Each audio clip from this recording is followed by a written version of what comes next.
ആ ഇൻ്റർവ്യൂവും ടെസ്റ്റിൻ്റെ ഇൻ്റർവ്യൂവിൻ്റെ അടിസ്ഥാനം നിങ്ങൾക്ക് അധ്യാപകനാവാം. അങ്ങനെ നമുക്കറിയാവുന്ന ഗവൺമെൻറ് കോളേജുകളിൽ മികച്ച അധ്യാപകരുടെ മേഖലയാണ് ഗവൺമെൻറ് കോളേജ്. PSC റിക്രൂട്ട്മെൻറ്റ് നമ്മൾ നോക്കുകയാണെങ്കിൽ ഗവൺമെൻറ് കോളേജുകളിൽ മികച്ച അധ്യാപകർ നമുക്ക് കാണാൻ പറ്റും. ഏതാനും അംഗങ്ങൾ മാത്രമാണ് അല്ലെങ്കിൽ ഏതാനും ആളുകൾ മാത്രമാണ് സ്ഥിരമായി ചോദ്യങ്ങൾ കേൾക്കുന്നത്. അതുകൊണ്ട് തന്നെ ഏത് ചോദ്യം എവിടെ വരുമെന്നുള്ളത് കൃത്യമായൊരു ധാരണയുണ്ട്. ഈ ചോദ്യം കൃത്യമായി ഉദ്യോഗാർത്ഥികൾക്ക് ചോർത്തി നൽകിയിരുന്നു എന്നുള്ളതാണ് വലിയ ഒരു ആരോപണമായി പുറത്തു വരുന്നത്. എത്ര ബഹുജനങ്ങളിൽ വന്ന് എത്ര യുവാക്കളെ വഞ്ചിക്കണം. ഇവിടെ നിങ്ങളറിയാം, നീറ്റിനെതിരെ ഇവിടെ കേരളത്തിൽ യുവജന സംഘടനകൾ ഇന്ത്യയിൽ പ്രതികരിച്ചു. ശരിയായ പ്രതികരണമായിരുന്നു. കാര്യം നീറ്റിൽ സർക്കാർ വഞ്ചനാപരം നിലപാടെടുത്ത് അതിന് മന്ത്രി ഇപ്പോഴും ഉത്തരവാദിത്തം കാണിക്കുന്നത് നമുക്ക് എല്ലാവർക്കും പ്രതിഷേധമുണ്ട്. അതിൻ്റെ പേരിലാണ് കോക്രോച്ച് പാർട്ടി അവിടെ സമരം നടത്തുന്നത്. അതിനെതിരെ പ്രതിഷേധിച്ച് യുവജന സംഘടനകൾ കേരളത്തിലെ PSCയിൽ വന്ന ഈ അലംഭാവത്തിലൂടെ എന്താണ് പ്രതികരിക്കാതിരിക്കുന്നത്? അത്ഭുതപ്പെടുത്തുന്നു എനിക്ക്. നമസ്കാരം, ഇൻസൈറ്റിലേക്ക് സ്വാഗതം.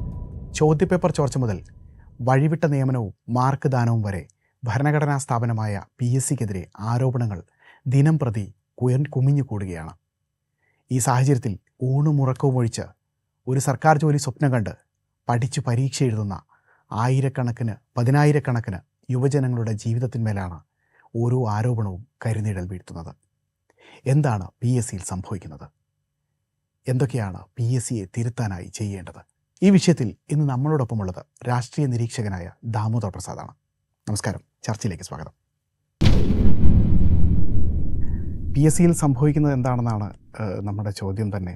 എനിക്ക് തോന്നുന്നത് വളരെ സുപരിചിതമായൊരു ചോദ്യമായിരിക്കും പ്രേക്ഷകർക്ക്. കഴിഞ്ഞ ഏതാനും ദിവസങ്ങളിലായി, കുറച്ച് കാലങ്ങളിലായി, എനിക്ക് തോന്നുന്നു വർഷങ്ങളായിട്ട് തന്നെ ഈ ചോദ്യം ഉയർന്നുകൊണ്ടിരിക്കുന്നുണ്ട്. പക്ഷേ ഈ അടുത്ത കാലത്താണ് ഈ ചോദ്യത്തിന് വലിയൊരു പ്രസക്തി കൈവരുന്നത്. അതിന് കാരണം എനിക്ക് തോന്നുന്നു വളരെ സോളിഡായ എവിഡൻസുകളോടുകൂടി തന്നെ ഈ വിഷയം ഉയർത്തിക്കാട്ടപ്പെടുന്നു. ഒരുപക്ഷേ ഈ ആസൂത്രണ കമ്മീഷൻ ചീഫ് സ്ഥാനത്തേക്കുള്ള PSC പരീക്ഷയുമായിട്ട് ബന്ധപ്പെട്ടാണ് നമ്മൾ അത്തരത്തിൽ കൃത്യമായ തെളിവുകളോടുകൂടി ഇത്തരം ആരോപണങ്ങൾ ഉയർന്നു വരുന്നത് കാണുന്നത്. അപ്പോൾ ഈ ഒരു സാഹചര്യത്തിൽ കൂടിയാണ് ഈ വിഷയം വലിയ രീതിയിൽ ചർച്ചയാവുന്നത്. അതിനെ തുടർന്ന് പലതരം തസ്തികകളിൽ സമാന രീതിയിലുള്ള ക്രമക്കേടുകൾ ഉണ്ടായതായിട്ടുള്ള ആരോപണങ്ങൾ വരുന്നുണ്ട്. ഇപ്പോൾ ഫിഷറീസിൽ ഇതേപോലെയുള്ള ആരോപണങ്ങൾ ഉണ്ടായതായി വരുന്നു. അതേപോലെ PRDയിൽ വഴിവിട്ട നിയമനങ്ങൾ നടന്നതായിട്ടുള്ള ആരോപണങ്ങൾ വരുന്നു. അപ്പോൾ ആരോപണങ്ങളുടെ ഒരു പെരുമഴ തന്നെയാണ്. ഈ ഒരു സാഹചര്യത്തിൽ ഭരണഘടനാ സ്ഥാപനമായ PSCക്കെതിരെ വലിയ രീതിയിലുള്ള ആരോപണങ്ങൾ ഉയർന്നു വരുന്നൊരു സാഹചര്യത്തിൽ കൂടിയാണ് നമ്മൾ ഈ ചർച്ച നടത്തുന്നത്. PSC ശരിക്കും പറഞ്ഞാൽ ക്രമക്കേടുകളുടെ ഒരു ഇല്ലമായി മാറിയോ? അതിൻ്റെ അകത്ത് പ്രധാനപ്പെട്ട കാര്യം, PSCക്ക് ഒരു വലിയ ഹിസ്റ്ററി ഉണ്ട്. നമ്മുടെ ഈ നമ്മുടെ സ്വാതന്ത്ര്യ ഇന്ത്യന് ശേഷം നമ്മുടെ പൊതു സർവീസുകൾ, ഗവൺമെൻറ് സർവീസുകൾ തുടങ്ങിയവയിലേക്ക് ആൾക്കാർ റിക്രൂട്ട് ചെയ്യാൻ വേണ്ടി രൂപീകരിച്ചാണ്. അപ്പോൾ സ്റ്റാറ്റ്യൂട്ടറി ആയിട്ടുള്ള ഓർഗനൈസേഷനാണ്. സ്റ്റാറ്റ്യൂട്ടറി ഓർഗനൈസേഷൻ ഇലക്ഷൻ കമ്മീഷനെ പോലെ ഒരു ഓട്ടോണമസും കൂടിയാണ്. രാഷ്ട്രീയ അപ്പോയിൻമെൻറ്റ് നടക്കുന്നുണ്ട് എന്നുള്ള കാര്യം നമുക്കറിയാം, അതായത് PSC മെമ്പർഷിപ്പിലേക്ക്. പക്ഷേങ്കിലും ഒരു ഓട്ടോണമിയാണ്. അപ്പോൾ അതിൻ്റെ സങ്കല്പം തന്നെ നമ്മൾ പബ്ലിക് സർവീസ്, സിവിൽ സർവീസ് മേഖലയിലുള്ള UPSCയോട് IAS അടുത്തും ഇവിടെ നടത്തുന്നു. അപ്പോൾ ഈ മേഖലയിലെല്ലാം തന്നെ ശരിയായ സെലക്ഷനിലൂടെ സംവരണം പോലുള്ള നിയമാനുസൃത മാനദണ്ഡങ്ങൾ പാലിച്ചുകൊണ്ട് അപ്പോയിൻമെൻറ്റ് നടത്തുന്നു. അപ്പോൾ വലിയൊരു സ്തുത്യർഹമായ പ്രവർത്തനം PSC കാഴ്ചവെച്ചിട്ടുണ്ട്, ദീർഘചരിത്രം നോക്കുകയാണെങ്കിൽ ഉള്ളത്. അപ്പോൾ ആ PSCയുടെ കോൺട്രിബ്യൂഷൻ നമ്മുടെ സംസ്ഥാനത്ത് ഈ പ്രത്യേകിച്ച് പബ്ലിക് സർവീസ് മേഖലയിൽ വളരെ നിർണായകമാണ്. ഒരുപാട് ചെറുപ്പക്കാരുടെ ആശ്രയ കേന്ദ്രമാണ് PSC. കാരണം ഇപ്പോൾ ഞാൻ ഒരു മേഖല എടുക്കുകയാണെങ്കിൽ, ഇപ്പോൾ കോളേജിന് തസ്തിക എടുക്കുക, കോളേജ് അധ്യാപക തസ്തിക. നമുക്ക് എയ്ഡഡ് കോളേജും ഗവൺമെൻറ് കോളേജും ഉണ്ട്. എയ്ഡഡ് കോളേജ് നമുക്കറിയാം, ഇന്നത്തെ റേറ്റ് അനുസരിച്ച് പല സ്ഥലങ്ങളിലും കോളേജുകൾ പിന്നെ 1 കോടിയൊക്കെയാണ് ഒരു അധ്യാപകൻ്റെ പോസ്റ്റിന് കൊടുക്കേണ്ടി വരുന്നത്. എത്ര പേർക്ക് അഫോർഡ് ചെയ്യാൻ പറ്റും? ഞാൻ പറയുന്ന 1 കോടി കൊടുക്കുന്നത് നമ്മൾ ഗൗരവമായിട്ട് കേരളത്തിൽ അന്വേഷിക്കേണ്ടതാണ് ഈ വിഷയം. പക്ഷെ നമുക്കെല്ലാവർക്കും അറിയാം, പല പോസ്റ്റുകൾക്ക് ഒരു കോളേജിലെ അസിസ്റ്റൻറ്റ് പ്രൊഫസർ പോസ്റ്റിന് 1 കോടിയൊക്കെയാണ് വില പേശി പല സ്വകാര്യ മാനേജ്മെൻറ്റുകളും വാങ്ങുന്നത്. ഞാൻ ആ മാനേജ്മെൻറ്റുകളുടെ പേരൊന്നും പറയുന്നില്ല, നമുക്ക് ഊഹിക്കാവുന്നതാണ്. ഇങ്ങനെ നടക്കുന്ന സമയത്താണ് നമ്മൾ കാണുന്നത്. അപ്പോഴാണ് എത്ര പേർക്ക് അഫോർഡ് ചെയ്യാൻ പറ്റും? കേരളത്തിൽ വളരെ തുച്ഛം വരുന്ന സമ്പന്നർക്ക് മാത്രം അഫോർഡ് ചെയ്യാൻ പറ്റുന്ന കാര്യമാണ്. അതേസമയം കഴിവുള്ള വേറൊരു കാര്യം കൊണ്ടുണ്ട്. അപ്പോൾ എയ്ഡഡ് മാനേജ്മെൻറ്റിൽ റിസർവേഷനും ബാധകമല്ല. അപ്പോൾ നമുക്ക് അവിടെ റിസർവേഷനും ബാധകമല്ല. അപ്പോൾ എന്ന് വെച്ചാൽ പല വലിയ വിഭാഗം ആ മേഖലയിലേക്ക്, തൊഴിൽ മേഖലയിലേക്ക്, അതായത് എയ്ഡഡ് കോളേജിലെ മേഖലയിൽ കടന്നു വരാൻ പറ്റില്ല. അപ്പോഴാണ് അപ്പുറത്ത് ഗവൺമെൻറ് കോളേജുകൾ PSC റിക്രൂട്ട് ചെയ്യുന്ന സ്ഥലം. ഇവിടെ സംവരണമുണ്ട്. നിങ്ങൾക്ക് ഫീസ് ഇതുപോലുള്ള വലിയ കനത്ത ഒരു പൈസ പോലും കൊടുക്കണ്ട, നിങ്ങളുടെ മെറിറ്റിൻ്റെ അടിസ്ഥാനത്തിൽ മാത്രം നിങ്ങൾക്ക് അവിടെ കടന്നു വരാം. ആ ഇൻ്റർവ്യൂവും ടെസ്റ്റിൻ്റെ ഇൻ്റർവ്യൂവിൻ്റെ അടിസ്ഥാനത്തിൽ നിങ്ങൾക്ക് അധ്യാപകനാവാം. അങ്ങനെ നമുക്കറിയാവുന്ന ഗവൺമെൻറ് കോളേജിലെ മികച്ച അധ്യാപകരുടെ മേഖലയാണ് ഗവൺമെൻറ് കോളേജ്. PSC റിക്രൂട്ട്മെൻറ്റ് നമ്മൾ നോക്കുകയാണെങ്കിൽ ഗവൺമെൻറ് കോളേജുകളിൽ മികച്ച അധ്യാപകർ നമുക്ക് കാണാൻ പറ്റും. എയ്ഡഡ് കോളേജ് മോശം അധ്യാപകരാണ് ഞാൻ പറയുന്നത്. എയ്ഡഡ് കോളേജിൽ മികച്ച അധ്യാപകരുണ്ട്. പല എയ്ഡഡ് കോളേജിലും ശരിയായ രീതിയിൽ അപ്പോയിൻമെൻറ്റ് നടത്തിയിട്ടുണ്ട്. അത് വേറെ കാര്യങ്ങളില്ല, നിഷേധിക്കാൻ പറ്റില്ല. ശരിയായ രീതിയിൽ അപ്പോയിൻമെൻറ്റ് നടത്തിയ ആൾക്കാരുണ്ട്. അപ്പോൾ ഇങ്ങനെ വലിയൊരു സാധ്യത നമ്മുടെ മുമ്പിലുണ്ട്. എന്ന് വെച്ച് നമ്മൾ കാണിക്കുന്നത് എന്താണ്? കേരളത്തിലെ യുവാക്കൾക്ക് പ്രതീക്ഷയോടെ ഒരു 10 അതായത് പൈസ ചിലവാകാത്ത, ആർക്കും ആരുടെ മുമ്പിലും ഒച്ചാനിച്ച് നിൽക്കാതെ, ആരെയും കാണാതെ, പാർട്ടിക്കാരോ പാർട്ടി നേതാക്കളൊന്നും കാണാതെ തന്നെ ജോലി കിട്ടാനുള്ള ഒരു സാധ്യതയാണ് PSC വഴിയുള്ളത്. വെറും മെറിറ്റിൻ്റെ അടിസ്ഥാനത്തിൽ നിങ്ങൾ പരീക്ഷ എഴുതുന്നു, ഇൻ്റർവ്യൂ എടുത്തു, അതിൻ്റെ അടിസ്ഥാനത്തിൽ വരുന്നു. 2 സംവരണം പോലൊരു പ്രധാനപ്പെട്ട കാര്യം നമ്മുടെ സമൂഹത്തിലെ ഏറ്റവും സാമൂഹികതയുടെ ഏറ്റവും സവിശേഷമായിട്ട് ആധാരമായിട്ടുള്ള കാര്യമാണ് സംവരണം. ഈ സംവരണം കൃത്യമായി പാലിക്കുന്ന ഒരു പ്രസ്ഥാനമാണ് PSCയും PSC ബന്ധപ്പെട്ട റിക്രൂട്ട്മെൻറ്റും. ഇത് അട്ടിമറിക്കപ്പെടുക എന്ന് പറയുന്നത് നമ്മളെ സംബന്ധിച്ചിടത്തോളം നമ്മൾ എന്താണോ സ്വാതന്ത്ര്യത്തിലൂടെ കൈവരിച്ചത് അത് അട്ടിമറിക്കപ്പെടുന്ന അർത്ഥം. എന്നാൽ ഭരണഘടന തിരുത്തി എഴുതുന്ന പോലെ തന്നെ നമ്മൾ ഗൗരവമായിട്ട് കാണണം PSC അട്ടിമറിക്കപ്പെടുന്നു എന്നുള്ളത്. എൻ്റെ അഭിപ്രായത്തിൽ PSC അങ്ങനെ അട്ടിമറിക്കപ്പെട്ട ഒരു സ്ഥിതിയിലല്ല നമ്മൾ കാണേണ്ടതില്ല. PSCയിൽ വ്യാപകമായ തെറ്റുകൾ സംഭവിച്ചിട്ടുണ്ട്. പ്രത്യേകിച്ച് കഴിഞ്ഞ കുറച്ച് വർഷങ്ങളായിട്ടാണ് റിപ്പോർട്ട് ചെയ്യപ്പെട്ട ഒരു പോലീസ് കേസിൽ ആൾമാറാട്ടം. നിങ്ങൾക്കറിയാലോ, തിരുവനന്തപുരം നിസാമും വേറെ ശ്രീരഞ്ജ് അങ്ങനെ പേരുള്ള ഒരാളെ അവർ ഒരു വിദ്യാർത്ഥി സംഘടന പ്രവർത്തകരായിരുന്നു, CPM എന്നൊരു വിദ്യാർത്ഥി സംഘടന പ്രവർത്തകരായിരുന്നു. അവരെ ആൾമാറാട്ടമായി ബന്ധപ്പെട്ട് പിടിക്കപ്പെട്ടു. അങ്ങനെ ഒട്ടനവധി കാര്യങ്ങൾ. അപ്പോൾ തന്നെ എന്തുകൊണ്ടാണ് PSC ഗൗരവമായി റിപ്പോർട്ട് ചെയ്യപ്പെടുന്നത്? ജനങ്ങൾക്ക് അതിൻ്റെ പ്രതീക്ഷയുണ്ട്. ഇങ്ങനെയുള്ള ചില അവസരങ്ങളും ചില അപവാദങ്ങളും നമ്മൾ ഈ PSCയിൽ കണ്ടു. ഇത് കഴിഞ്ഞ കുറച്ച് കാലം വരുന്നു ഗൗരവമായിട്ട് രാഷ്ട്രീയ പാർട്ടികൾ ഉയർത്തിക്കൊണ്ടിരുന്ന കാര്യം. പ്രത്യേകിച്ച് കേരളത്തിലെ പ്രതിപക്ഷം ഈ വിഷയം ഗൗരവം ഉയർത്തിക്കൊണ്ടുന്നുണ്ട്. ഇടതുപക്ഷ ഭരണകാലത്താണ് ഇത് കൂടുതൽ റിപ്പോർട്ട് ചെയ്യപ്പെട്ട് നടന്നിട്ടുള്ളത്. അതിൻ്റെ ഏറ്റവും ലേറ്റസ്റ്റാണ് നേരത്തെ ബിനോയ് സൂചിപ്പിച്ച പോലെ ഈ പ്ലാനിംഗ് ബോർഡ്, ആസൂത്രണ ബോർഡിലെ ചീഫ് എക്സാമിനർ. ഇതുപോലെ മറ്റ് വിഷയങ്ങളും കടന്നു വരുന്നുണ്ട് ഒരുപാട്. അപ്പോൾ ഇവിടെ പ്രധാനപ്പെട്ട കാര്യം പരീക്ഷയാണ് വിളിക്കുന്നത്. അതായത് ഈ PSCയുടെ കവറേജ് ഏരിയ, ഞാൻ മനസ്സിലാക്കുന്ന PSCയുടെ കവറേജ് ഏരിയ മറ്റ് സംസ്ഥാനങ്ങളുടെ PSCയേക്കാളും വിപുലമാണ്. കാര്യം ക്ലാസ് 4 ജീവനക്കാർ മുതൽ പല തസ്തികയിൽ ഏറ്റവും പൂർണ്ണ പ്ലാനിംഗ് ബോർഡിലെ വളരെ ഉയർന്ന ചീഫ് എക്സാമിനർ തസ്തിക വരെ വലിയൊരു കവറേജ് ഏരിയയിലാണ് PSC അവരുടെ ഈ അപ്പോയിൻമെൻറ്റുകൾ നടത്തുന്നത്. അപ്പോൾ ആ നിലയിൽ വളരെ കാര്യക്ഷമമായി പ്രവർത്തിക്കുന്ന ഏജൻസിയാണ്. അവിടെയാണ് നമ്മൾ കാണുന്നൊരു കാര്യം, ഈ ചീഫ് എക്സാമിനറെ ബന്ധപ്പെട്ട ഒരു വിവാദം ഉണ്ടായത്. ഇതിൽ നമ്മൾ കാണുന്നൊരു അട്ടിമറിയുടെ ഒരു സ്വഭാവം എന്ന് പറയുന്നത് ഇതിൻ്റെ അകത്ത് രാഷ്ട്രീയ അട്ടിമറി ഇതിൻ്റെ അകത്ത് നടക്കുന്നുണ്ട്. അതായത് സാധാരണഗതിയിൽ നമുക്കറിയുന്ന പോലെ PSC ഇൻ്റർവ്യൂ ബോർഡിൽ ഇരിക്കുന്ന PSC അംഗങ്ങൾ ഇൻ്റർവ്യൂ ബോർഡിലിരിക്കും. ഇവർക്ക് ഇപ്പോൾ നമ്മുടെ സ്റ്റോക്ക് എക്സ്ചേഞ്ചിനെ കുറിച്ചാണ്. അതായത് എങ്ങനെ സ്റ്റോക്ക് എക്സ്ചേഞ്ചിൽ പലപ്പോഴും ഉണ്ടാകുന്ന കാര്യം, ഓഹരി വില ഇൻസൈഡ് ഇൻഫർമേഷൻ കിട്ടുമ്പോഴാണ് നമുക്ക് ഹർഷത് മേത്തയെക്കുറിച്ച് വിമർശനം. അതായത് അകത്തിൽ ഇൻഫർമേഷൻ കിട്ടുകയാണ്, അപ്പോൾ അവർക്ക് സ്റ്റോക്ക് നേരത്തെ വാങ്ങാൻ പറ്റും. അത് ഒരിക്കലും ഇതിൽ അനുവദനീയമല്ല. അതായത് അകത്തുള്ള ഇൻഫർമേഷൻ കിട്ടിക്കഴിഞ്ഞാൽ നമുക്ക് അങ്ങനെയാണല്ലോ. അപ്പോൾ ഒരു കാരണവശാലും PSC അംഗങ്ങൾക്ക് ഇൻ്റർവ്യൂവിന് മുമ്പായിട്ട് ഇവർ പരീക്ഷ ചെയ്തവരുടെ പരീക്ഷാ മാർക്ക് ലഭ്യമല്ല. അതറിയില്ല, അത് അറിഞ്ഞാൽ അട്ടിമറിക്കാമല്ലോ. അതുകൊണ്ട് PSC ഇൻ്റർവ്യൂവിന് ഒരു നിശ്ചിത മാർക്കുണ്ട്. അതിൽ തന്നെ അവർ പറയും മാക്സിമം 20 മാർക്കാണെങ്കിൽ 14 മാർക്കൊക്കെയാണ് മാക്സിമം അവർക്ക് ഇൻ്റർവ്യൂവിൽ കൊടുക്കാൻ സാധാരണഗതിയിൽ ഒരു ഏറ്റവും എക്സ്ട്രോർഡിനറി പ്രിഫറൻസ് 14 വരെ കൊടുക്കുള്ളൂ. ഇതാണ് അവർ ചെയ്യുന്നത്. അങ്ങനെയുള്ള ഒരു സുതാര്യത കീപ്പ് ചെയ്താണ് PSC അംഗങ്ങൾ പോയിട്ടുള്ളത്. ഇതിൽ നിന്ന് ബദലായൊരു വ്യത്യാസമാണ് നമ്മൾ കണ്ട ഈ കാര്യത്തിൽ നമ്മൾ കണ്ടത്. ഇപ്പോൾ നമുക്ക് ഈ ചീഫ് എക്സാമിനുമായി ബന്ധപ്പെട്ട് വിമർശനം ഉയർന്നു വരുന്ന കാര്യത്തിനെങ്കിൽ ഇവർക്ക് പ്രയറായിട്ട് എക്സാമിനേഷൻ മാർക്ക് അറിയാമായിരുന്നു എന്നാണ് വരുന്നത്. കാര്യം അത് പുറത്തെ ആൾക്കാർക്ക് കൊടുത്തില്ലെങ്കിലും ഇൻ്റർവ്യൂള്ള ആൾക്കാർക്ക് അറിയുന്നൊരു ഇത് പറഞ്ഞു വരുമ്പോഴേ അതിനകത്തൊരു കാര്യം കൂടെ ആഡ് ചെയ്യേണ്ടതുണ്ടെന്ന് തോന്നുന്നു. അതായത് 2019 PSC ഇതുമായി ബന്ധപ്പെട്ട് ആദ്യമായിട്ട് PSCക്കെതിരെ ഒരു ആരോപണം വരുന്നത്. അന്ന് PSC ചെയർമാൻ അംഗമായിട്ടുള്ള സമിതിയാണ് ഈ മാർക്കുകളുടെ ഇവാലുവേഷൻ മാർക്കുകളൊക്കെ കൊടുക്കുന്നത്, അപ്പം ചോദ്യങ്ങൾ തിരഞ്ഞെടുക്കുന്നത്. അപ്പോൾ ഇങ്ങനെ ഈ ഒരു പ്രോസസ്സിനിടയ്ക്ക് 2019 ആദ്യമായിട്ടൊരു വിവാദം വരുന്നു. ആ വിവാദം എന്ന് പറയുന്നത് ഇതേ തസ്തിക തന്നെയാണ്. ഈ തസ്തികയിൽ ഉയർന്നു വന്ന വിവാദം അന്ന് 240 മാർക്കുകളാണല്ലോ ആകെയുള്ളത്. 40 മാർക്ക് ഇൻ്റർവ്യൂവിനും 200 മാർക്ക് എക്സാമിൻ്റെ. അപ്പോൾ ഇത് രണ്ടും കൂടെ കമ്പയർ ചെയ്ത് വരുമ്പോൾ പല ആളുകൾക്കും എഴുത്തു പരീക്ഷയിൽ നല്ല മാർക്കുള്ള ആളുകൾ ഈ അഭിമുഖം കഴിയുന്നതോടുകൂടി തന്നെ പിന്നോട്ട് പോകുന്ന ഒരു സാഹചര്യം വന്നു. അപ്പോൾ ആ ഒരു സാഹചര്യത്തിൽ ഇതിനെതിരെ ആരോപണം ഉയരുകയും അന്ന് സുപ്രീം കോടതി വരെ ഈ വിഷയം പോവുകയൊക്കെ ഉണ്ടായിരുന്നു. അപ്പോൾ അന്ന് ഈ വിഷയത്തിൽ PSC എടുത്തിട്ടുള്ളൊരു നിലപാടെന്ന് പറയുന്നത്, അന്നൊരു മാപ്പപേക്ഷ പോലെയാണ് PSC പറയുന്നത്, തടി ഊരാൻ വേണ്ടിയിട്ട് ഞങ്ങൾ ഇത്തരത്തിൽ ഇനി മാർക്ക് വലിച്ചു വാരി കൊടുക്കുന്ന പ്രവണത ഒഴിവാക്കാം എന്നുള്ള രീതിയിൽ ഒരു വാക്ക് കൊടുക്കുന്ന പോലെ ഒരു കുറ്റസമ്മതം പോലെയാണ് PSC കോടതിയിൽ നിന്ന് ഇതിൽ നിന്ന് റിലീവ് ചെയ്തിറങ്ങുന്നത്. അപ്പോൾ അതേ സ്ഥാനത്ത് അതേ തസ്തിക 2023 വരുന്നു. ഇതേ തസ്തികയിൽ വീണ്ടും പരീക്ഷ നടക്കുന്നു. അവിടെ തന്നെ വീണ്ടും ക്രമക്കേട് വരുന്നു. അപ്പോൾ എനിക്ക് തോന്നുന്നത് ഇത്രയും കാലഘട്ടം 2019 മുതൽ 2026 വരെയുള്ളൊരു കാലഘട്ടത്തിൽ PSCക്ക് തിരുത്താനുള്ള സമയം അല്ലെങ്കിൽ തിരുത്താനുള്ള റിലക്റ്റൻ്റ് ആയിരുന്നു PSC ഈ വിഷയത്തിൽ. അപ്പോൾ അങ്ങ് പറഞ്ഞതിനോട് ചേർത്ത് ഇത് കൂടെ സപ്ലിമെൻ്റ് ചെയ്ത് പോവുകയാണ്. അപ്പോൾ ഇതിന് കാരണമായിട്ട് ചൂണ്ടിക്കാണിക്കപ്പെടുന്ന ചില പ്രവണതകൾ കൂടെ അവിടെ നമുക്ക് പറഞ്ഞു വെക്കേണ്ടതുണ്ടെന്ന് തോന്നുന്നു. അതായത് പല രാഷ്ട്രീയ പാർട്ടികൾക്കും അവർക്ക് കിട്ടിയിട്ടുള്ള PSC അംഗത്വം, ഇത് കോട്ട തിരിച്ചാണല്ലോ കേരളത്തിൽ PSC അംഗത്വം നൽകുന്നത്. അപ്പോൾ അത് എത്രത്തോളം ആരോഗ്യകരമായ പ്രവണതയാണെന്നുള്ളത് മറ്റൊരു കാര്യം. എങ്കിലും ഇങ്ങനെ കൊടുക്കുന്ന ഈ കോട്ട കിട്ടിയിട്ടുള്ള ഈ അംഗത്വത്തിൻ്റെ ഈ ഒരു സീറ്റ് എന്ന് പറയുന്നത് പിന്നീട് ലേലം ചെയ്ത് വിൽക്കുന്ന രീതിയിലേക്ക് കാര്യങ്ങൾ കൊണ്ടുവരുന്നു. പല ആളുകൾക്കും വലിയ തുകയ്ക്ക് വിറ്റുവെന്ന് ഇപ്പോൾ ഇന്ന് ചെറിയാൻ ഫിലിപ്പൊക്കെ അത് വലിയ രീതിയിൽ ഉന്നയിച്ചിട്ടുണ്ട്. വലിയ രീതിയിൽ ആളുകൾക്ക് വൻ തുക ഈടാക്കിക്കൊണ്ട് അംഗത്വം മറിച്ച് വിറ്റു എന്നാണ് ആരോപണം വരുന്നത്. അപ്പോൾ ഇത്തരത്തിൽ ഒരു സിസ്റ്റത്തിൻ്റെ സ്ട്രക്ചർ വരെ വലിയ രീതിയിൽ അടുത്തൂൺ വരെ നമ്മൾ പറയുന്ന പോലെ അത്രയധികം അഴിമതിയിൽ മുക്കാൻ വേണ്ടിയിട്ട് നമ്മുടെ സിസ്റ്റത്തിലുള്ള പല ആളുകളുടെ ഭാഗത്തുണ്ട്. ഒരുപക്ഷെ നമ്മുടെ അധികൃതരുടെ ഭാഗത്തുനിന്നുണ്ടായിട്ടുള്ള വീഴ്ച തന്നെ കാരണമായിട്ടുണ്ടാവാം. അതുകൂടെ ഒന്ന് അങ്ങ് പറഞ്ഞതിൻ്റെ കൂടെ ചേർത്ത് പോകാമെന്നാണ് എനിക്ക് തോന്നുന്നത്. കാര്യമാണ്. അതായത് നിങ്ങൾ ഇത് വേറൊരു കാര്യത്തിൽ PSC മെമ്പർമാരുടെ അപ്പോയിൻമെൻറ്റിനെ ബന്ധപ്പെട്ടാണ് ഈ വിമർശനം ഉന്നയിക്കുന്നത്. നമുക്ക് 21 മെമ്പർമാരുണ്ട്. അത് നമ്മൾ ഉയർത്തിയതാണ്. ഒരുപക്ഷെ അതിന് പറയുന്നത് ന്യായീകരണം, അതിന് എതിരഭിപ്രായം അനുകൂലമായിട്ട് അഭിപ്രായമാണ്. എതിരഭിപ്രായം പറയുന്നത് നമ്മുടെ ഈ PSCയുടെ കവറേജ് ഏരിയ വളരെ വിപുലമാണ്. മറ്റേ ഉദാഹരണത്തിന് UPSCയോ അല്ലെങ്കിൽ മറ്റ് സംസ്ഥാന PSC അവർ ഇപ്പോൾ ക്ലാസ് 4 ജീവനക്കാർ മുതൽ KSRTC കണ്ടക്ടർ വരെ PSCയിൽ വരുന്നുണ്ട്.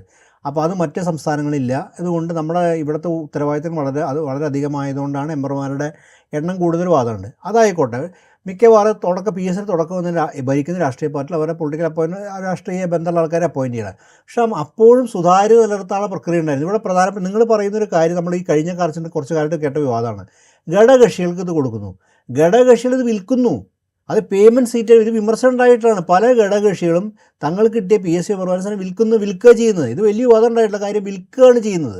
അതായത് അവർക്ക് ഏറ്റവും കൂടുതൽ ലേലം വിളിക്കുന്ന പോലെ ഏറ്റവും കൂടുതൽ അതിൻ്റെ ആ പേര് തന്നെ തമ്മിൽ തർക്കമുണ്ട്. പല രാഷ്ട്രീയ പാർട്ടികൾക്ക് അറിയാലോ, പാർട്ടി ഗ്രൂപ്പായി തന്നെ വേറെ തിരിഞ്ഞു. രണ്ട് പാർട്ടിക്കകത്ത് 2 പാർട്ടിയിൽ തിരിയുന്ന PSC മെമ്പർമാർ അപ്പോയിൻമെൻ്റ് ഉണ്ട്. അപ്പോൾ ഇതൊക്കെ ഇങ്ങനത്തെ പ്രവണതകൾ കഴിഞ്ഞ കുറച്ച് കാലത്തുണ്ട്. പക്ഷേ ഇതൊന്നും തിരുത്താനായിട്ട് ഗവൺമെൻറ്റിൻ്റെ ഭാഗത്ത്, അതായത് ഇടതുപക്ഷ ഗവൺമെൻറ്റിൻ്റെ ഭാഗത്ത് ഒരു ഉത്തരവാദിത്ത സമയം കണ്ടില്ല എന്ന് നമ്മൾ യാഥാർത്ഥ്യമാണ്. അതായത് പോലീസ് ഇലക്ഷനിലാണ് ആദ്യം വിവാദം ഉണ്ടായത്. ആ സമയത്ത് തിരുത്തിയില്ല. ഇപ്പോൾ ചീഫ് എക്സാമിനർ നിങ്ങൾ കറക്റ്റാണ്, ചീഫ് എക്സാമിനർ സുപ്രീം കോടതി വരെ പോവുകയും തിരുത്താനായിട്ടാണ് PSC സമ്മതിക്കുകയും എന്നിട്ടും നമ്മൾ ആവർത്തിക്കും തിരുത്ത്. ഈ തിരുത്തിൻ്റെ അകത്ത് പ്രധാനപ്പെട്ട തിരുത്തില്ല എന്ന് മാത്രമല്ല, എന്താ പറയുക, രാഷ്ട്രീയ പാർട്ടി ബന്ധപ്പെട്ട സംഘടനയുടെ നേതാവിന് തന്നെയാണ് ഏതാണ്ട് അവിടെ അപ്പോയിൻമെൻറ്റ് കിട്ടിയെന്ന് തോന്നിട്ടുള്ളത്. ഇതിൽ ഇപ്പോൾ റൈറ്റ് ഇൻഫർമേഷൻ പകരം ഇവർക്ക് മാർക്ക് കൊടുക്കാൻ തീരുമാനം, അത് PSCയിൽ തിരിച്ചടിയാണ്. അത് ഈ തസ്തികയിൽ ഈ മാർക്ക് മറ്റ് പല ആവശ്യങ്ങൾക്ക് ഉപയോഗിക്കുന്നുണ്ട്. മാർക്ക് കൊടുക്കാതിരിക്കുന്ന പ്രവണത PSC ഇപ്പോൾ ഈ തന്ത്രപൂരം ഇത് ഉപയോഗിച്ചുകൊണ്ട്, അതേസമയം ഇൻ്റർവ്യൂ വിളിക്കുന്ന കൺസേൺ PSC മെമ്പർക്ക് ഇത് അറിയാവും, ഈ മാർക്ക് അറിയുന്നതുകൊണ്ട് അവർ ഇൻ്റർവ്യൂവിൽ മാർക്ക് കൂട്ടിക്കൊടുത്തുകൊണ്ട് തങ്ങൾക്ക് താല്പര്യമുള്ള ആൾക്കാരെ ഉയർത്തുന്നു. ഇത് സുതാര്യതയെ വല്ലാതെ ബാധിച്ചു. അതുകൊണ്ട് തീർച്ചയായിട്ടും അന്വേഷണം വിധേയമാക്കേണ്ട കാര്യമാണ്. ഇപ്പോൾ UDF അന്വേഷണ വിധേയത്തിൻ്റെ ഭാഗമാണ് വിജിലൻസിലേക്ക് കാര്യം വിട്ടിട്ടുള്ളത്. വിജിലൻസ് അന്വേഷിക്കും. അതിനകത്ത് കുറ്റകരമാണെങ്കിൽ അത് ശിക്ഷ അർഹിക്കുന്ന കാര്യം തരും. PSC പറഞ്ഞ വലിയ ആൾക്കാരെ പ്രത്യാശയാണ്. ഇപ്പോഴും പല ഇപ്പോൾ നമ്മുടെ സെക്രട്ടേറിയറ്റ് അസിസ്റ്റൻ്റ് മേഖലയാണെങ്കിലും യൂണിവേഴ്സിറ്റി അസിസ്റ്റൻ്റ് മേഖലയാണെങ്കിലും പല മേഖലകളും സുതാര്യമായി തന്നെയാണ് അപ്പോയിൻമെൻറ്റ് നടക്കുന്നത്. നമുക്കെല്ലാവർക്കും സുതാര്യമായി തന്നെ അപ്പോയിൻമെൻറ്റ് നടക്കുന്നത്. അതിൻ്റെ അകത്ത് അവരുടെ പ്രക്രിയ വളരെ കൃത്യമായി നടക്കുന്നുണ്ട്. ഒരുപാട് പേർക്ക് ജോലി കിട്ടുന്നതുകൊണ്ടാണ് എപ്പോഴും ചെറുപ്പക്കാർ റാങ്ക് ലിസ്റ്റുമായി ബന്ധപ്പെട്ട് നടക്കുന്നത്. PSC കുറച്ചുകൂടി ഗൗരവമായിട്ട് ഈ സർക്കാർ നോക്കേണ്ടതുണ്ടെന്ന് എനിക്ക് തോന്നുന്നു. കാര്യം ഈ റാങ്ക് ലിസ്റ്റുമായി ബന്ധപ്പെട്ട ചർച്ചകൾ നമുക്ക് ഇതിൻ്റെ ഇടക്കാലത്ത് റാങ്ക് ലിസ്റ്റ് അപ്പോയിൻറ്റ് കാര്യം ഇപ്പോൾ കഴിഞ്ഞ ദിവസം ഇതൊക്കെ നമ്മൾ PSCയുടെ ചർച്ചയിൽ ഗൗരവമായി വരേണ്ട കാര്യമാണ്. കാര്യം VD സതീശൻ ഈ കാര്യം മുഖ്യമന്ത്രി സൂചിപ്പിച്ചു. അതായത് ഒഴിവുണ്ടെങ്കിൽ അപ്പം തന്നെ റിപ്പോർട്ട് ചെയ്ത് ഒഴിവ് റിപ്പോർട്ട് ചെയ്യാതിരിക്കുക, റാങ്ക് ലിസ്റ്റ് എക്സ്പയർ ആയി വേണ്ടി കാത്തുക. പിന്നെ ആ റാങ്ക് ലിസ്റ്റിൽ പെട്ട ആൾക്ക് ജോലി കിട്ടാത്ത അവസ്ഥയിൽ നമുക്ക് എത്രയോ സമരങ്ങൾ കണ്ടു റാങ്ക് ലിസ്റ്റിൽ പെട്ട ആൾക്കാർക്ക്. ഇതൊന്നും ഒഴിവ് കൃത്യസമയത്ത് റിപ്പോർട്ട് ചെയ്യാൻ. അപ്പോൾ അത് PSCയുടെ മാത്രം കുറ്റമല്ല, സർക്കാർ ആ ഡിപ്പാർട്ട്മെൻറ്റ് റിപ്പോർട്ട് ചെയ്ത് വേണം. അപ്പോൾ അവിടെ റിപ്പോർട്ട് ചെയ്യുന്ന ആ ബന്ധപ്പെട്ട അവിടുത്തെ ഉത്തരവാദിത്തപ്പെട്ട ഉദ്യോഗസ്ഥൻ റിപ്പോർട്ട് ചെയ്യാത്തതുകൊണ്ടാണ്. അതൊക്കെ പേഴ്സണലി ചുമതലപ്പെടുത്തിക്കൊണ്ട് നിങ്ങളുടെ ഒഴിവുണ്ടെങ്കിൽ ഒഴിവ് ബന്ധപ്പെട്ട ആൾക്ക് റിപ്പോർട്ട് ചെയ്യാനും ആ റിപ്പോർട്ട് ചെയ്താൽ മാത്രമേ ഒഴിവുണ്ടാവുള്ളൂ. അതായത് PSCയുടെ പ്രവർത്തനം കാര്യക്ഷമമായിരിക്കുക എന്ന് പറഞ്ഞാൽ 3 കാര്യത്തിൻ്റെ അടിസ്ഥാനത്തിലാണ്.